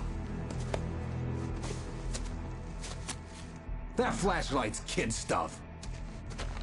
The flares will keep the bastards away.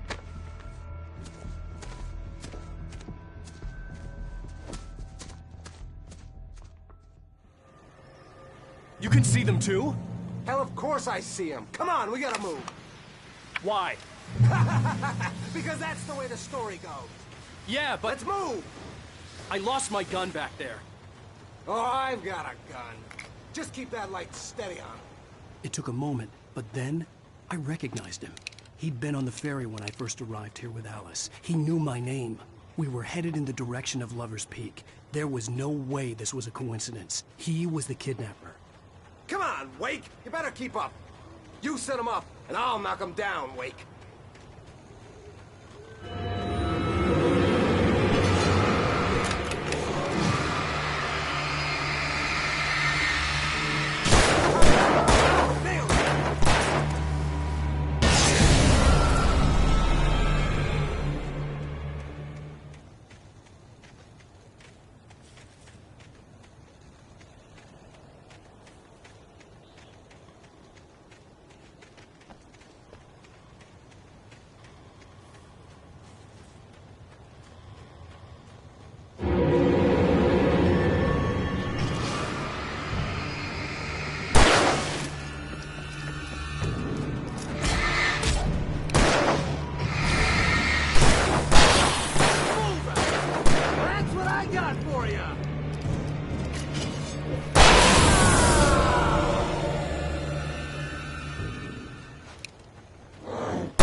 Lover's Peak. Right up these stairs, Wake. Use the flares from the emergency box to hold them off while I get these boards off. Give me the gun. Yeah, no can do, Wake. Are you kidding? Give me the gun! No time for back talk. Pull them off, damn it.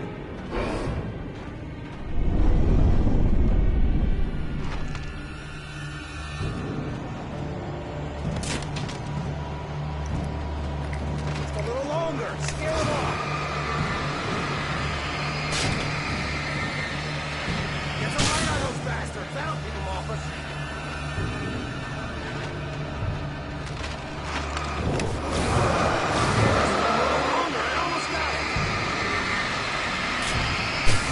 It's open. Move it or lose it.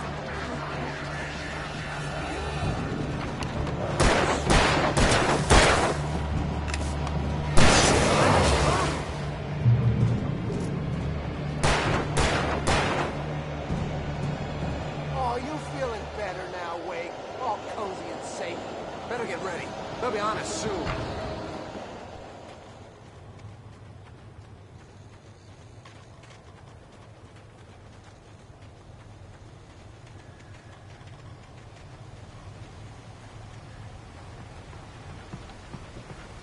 This is it, Wake. The last stand. There's more players here. Get ready. We fight them as long as they keep coming. Give me the goddamn gun! They're coming! That's not how this goes. Get with the program, Wake.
There's more players here.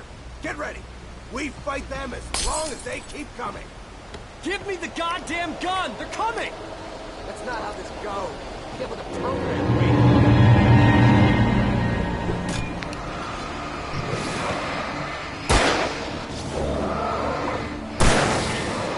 That's right. You just keep coming.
more flares here. Get ready. We fight them as long as they keep coming. Give me the goddamn gun! They're coming! That's not how this goes. Get with the program, Wake. It's them.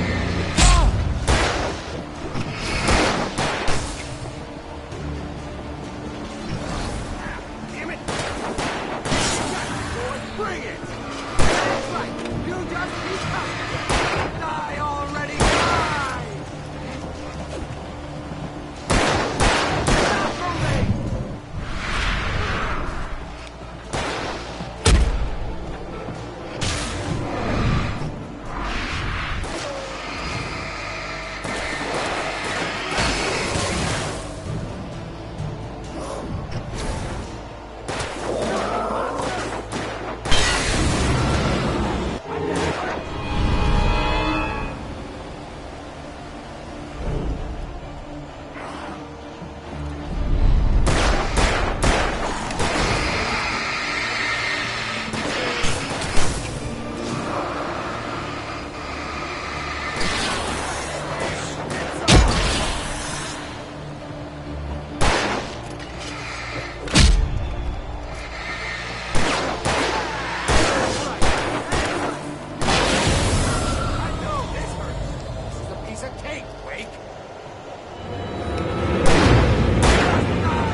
There's more flares here. Get ready. We fight them as long as they keep coming. Give me the goddamn gun! They're coming! That's not how this goes. Get with the program, Wake.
Let's cut the act now.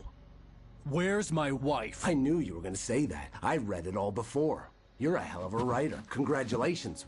You're gonna bring about something glorious and terrible once we get you some proper editorial control. What the hell are you talking about? Where's Alice? I want the entire manuscript, or she's gonna suffer bad. You touch her and I'll...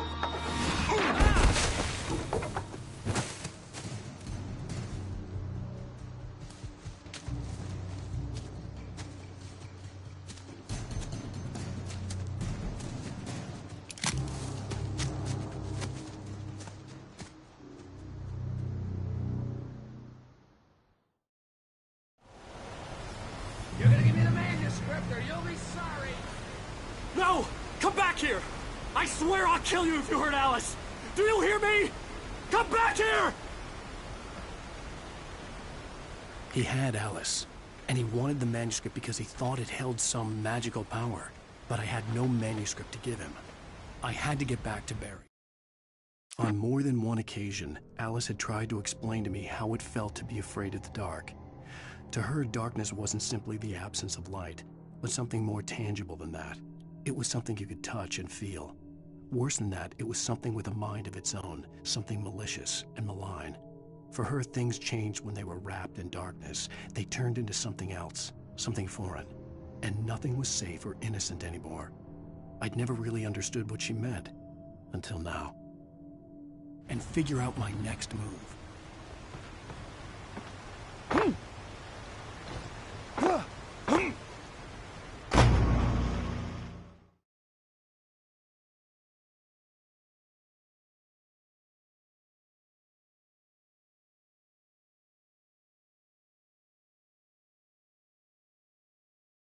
Give me the manuscript or you'll be sorry! No! Come back here! I swear I'll kill you if you hurt Alice! Do you hear me? Come back here! He had Alice, and he wanted the manuscript because he thought it held some... On more than one occasion, a magical power, but I had no manuscript to give him. I had to get back to Barry and figure out my next move.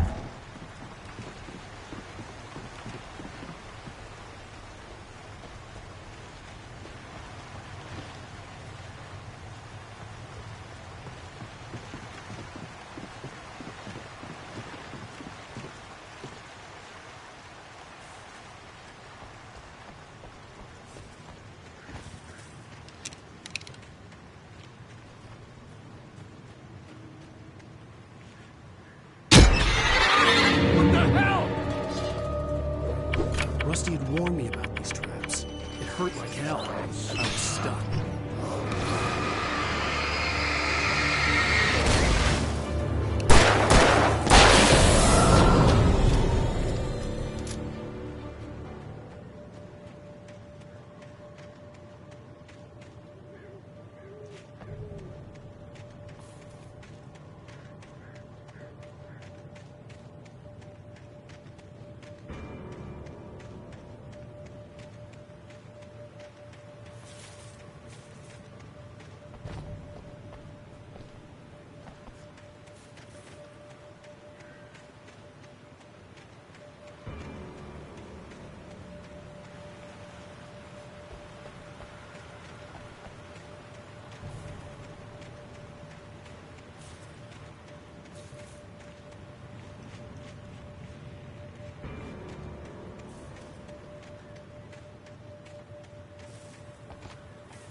The night had been one desperate situation after another. I was exhausted, and my body felt as though it had been chewed up and spat out. The flashlight was heavy in my hand, and each pull of the trigger sent a painful shock up my arm. But I was finally out of the woods, and things were looking up. That's when I heard the chainsaw.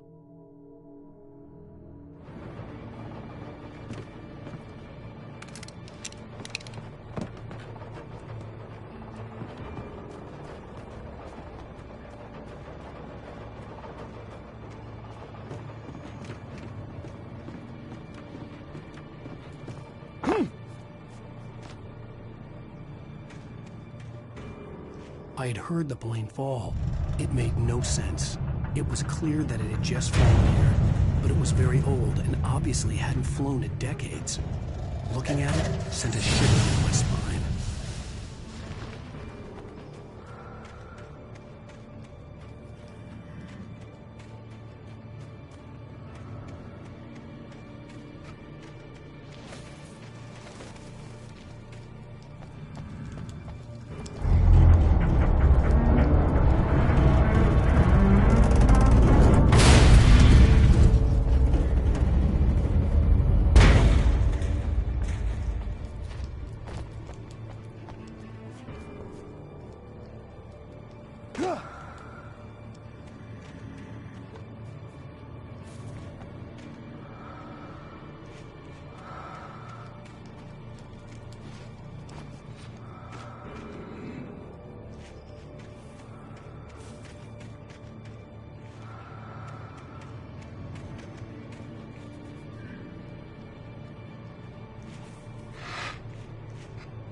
When Barry saw the darkness attack the visitor center, it made him a believer.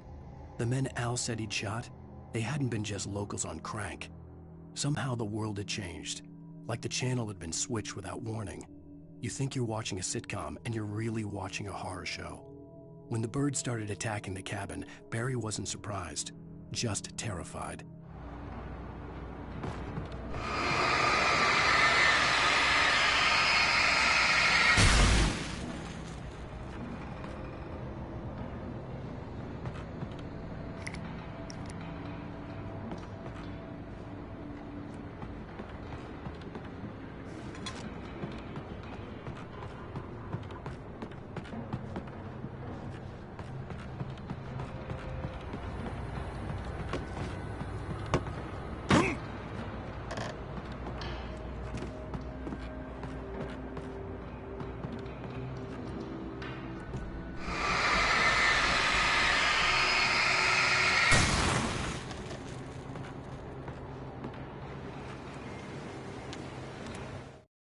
The logging site was a mess. The modular office had been pushed off the cliff. Deputy Thornton climbed up from the wreckage excited, breathing hard from the exertion. Nobody there. It's weird. Don't you think that's weird? Bored, Mulligan let out a mighty snort. Hell, it's always weird, Thornton. Just a question of sorting out what kind of weird it is this time around.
Shadows stirred and the wind picked up as I ran through the forest. I felt the dark presence turning its gaze toward me. Then the moonlight was blotted out by dark shadows that raced violently across the ground, moving too swiftly to be natural. Darkness gathered between the trees and melted again to reveal the Taken. No natural path had brought them here.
Working is a hazardous occupation.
Barry? Ow! The porch is covered with birds. They've got all Hitchcock on me. Stay out of sight. I'm on my way. Don't open the door. What, am I crazy? Stay hidden. I'll be there soon. Just make sure you keep the lights on.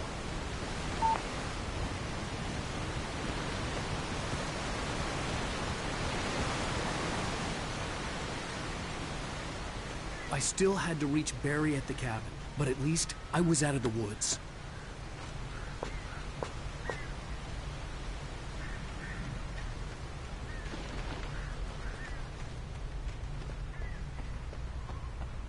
I'd have to get the car from the locked garage. It would get me back to Barry faster, and the headlights were a welcome bonus.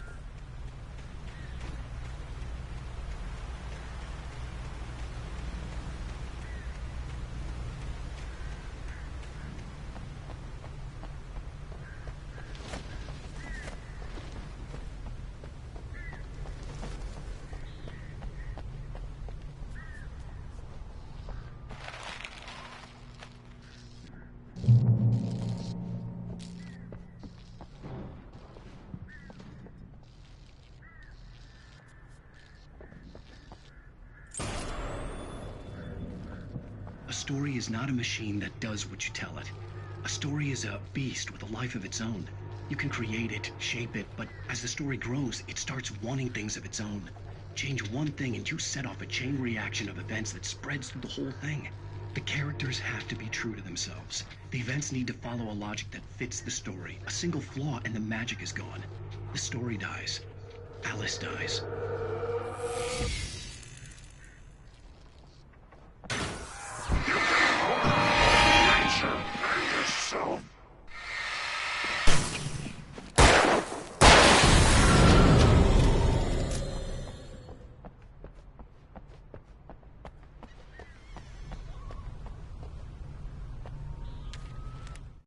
The FBI agent's command froze me in place.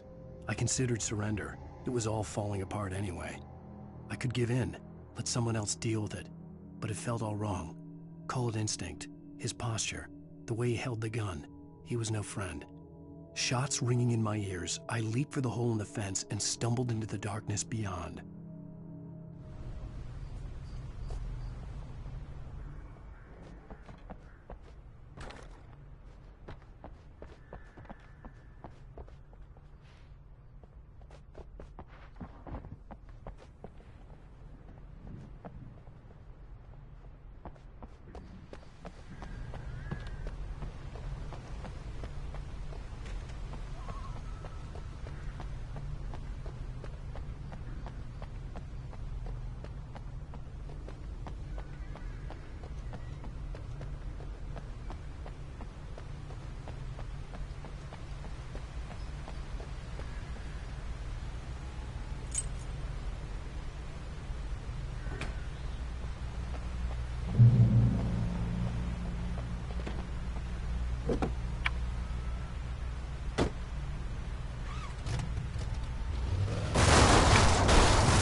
The flare gun was probably the best weapon I could imagine against the dark things I was facing.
It was the kidnapper.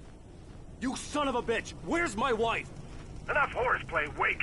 You deliver the manuscript, and you can have your woman back. Simple as that. I don't... Listen. I'm gonna need time to finish it. I still need to write the ending. I need a week. It's not done? I need a week. 2 days. The old Bright Falls coal mine is nearby. You can find it easy, city boy. The main building, there at noon. You bring the manuscript, you'll get your wife. If not, well, get me? Yes, I get you.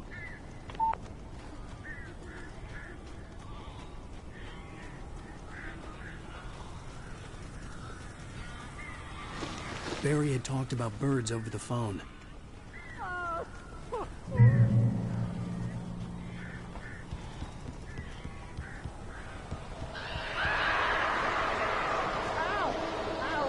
So glad you're here.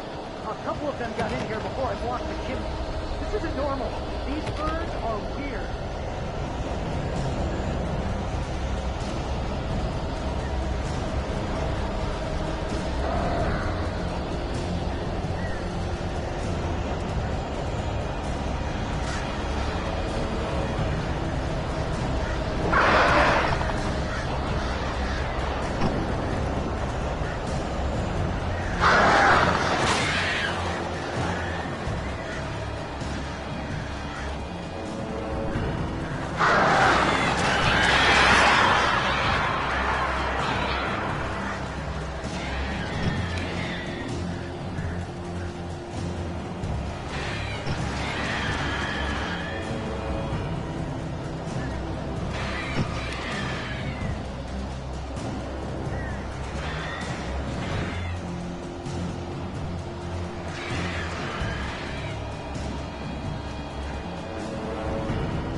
the door now. They're gone. Hey, Al. I'm sorry for thinking you were having a psychotic episode, man. I sent Barry to the town to ask around about a man fitting the kidnapper's description. He'd go through the archives of the local paper. Perhaps he could learn something. Anything about the island and the cabin that had disappeared. The man wanted a manuscript. I had to try to write him one to get Alice back.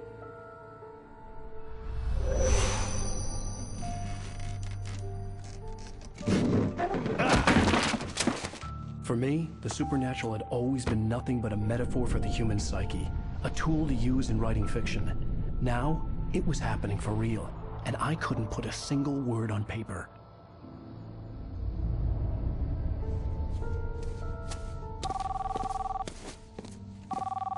Barry Wheeler speaking. This is Rose. Rose? I found Mr. Wake's pages. Oh, you sweet, brilliant girl. Could you and Mr. Wake come get them? I live in the trailer park outside the town. We'll be there in less than an hour. Bye now. See you soon.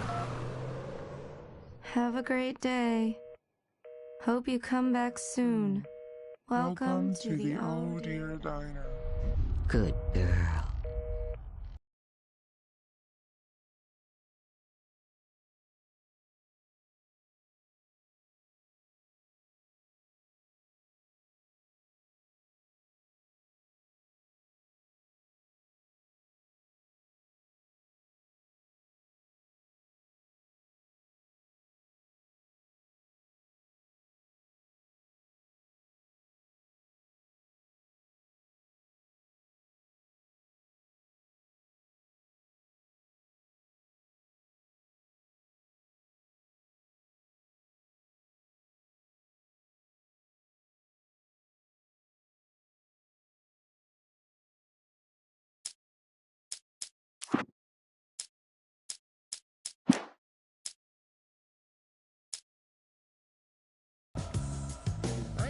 Previously on Alan Wake.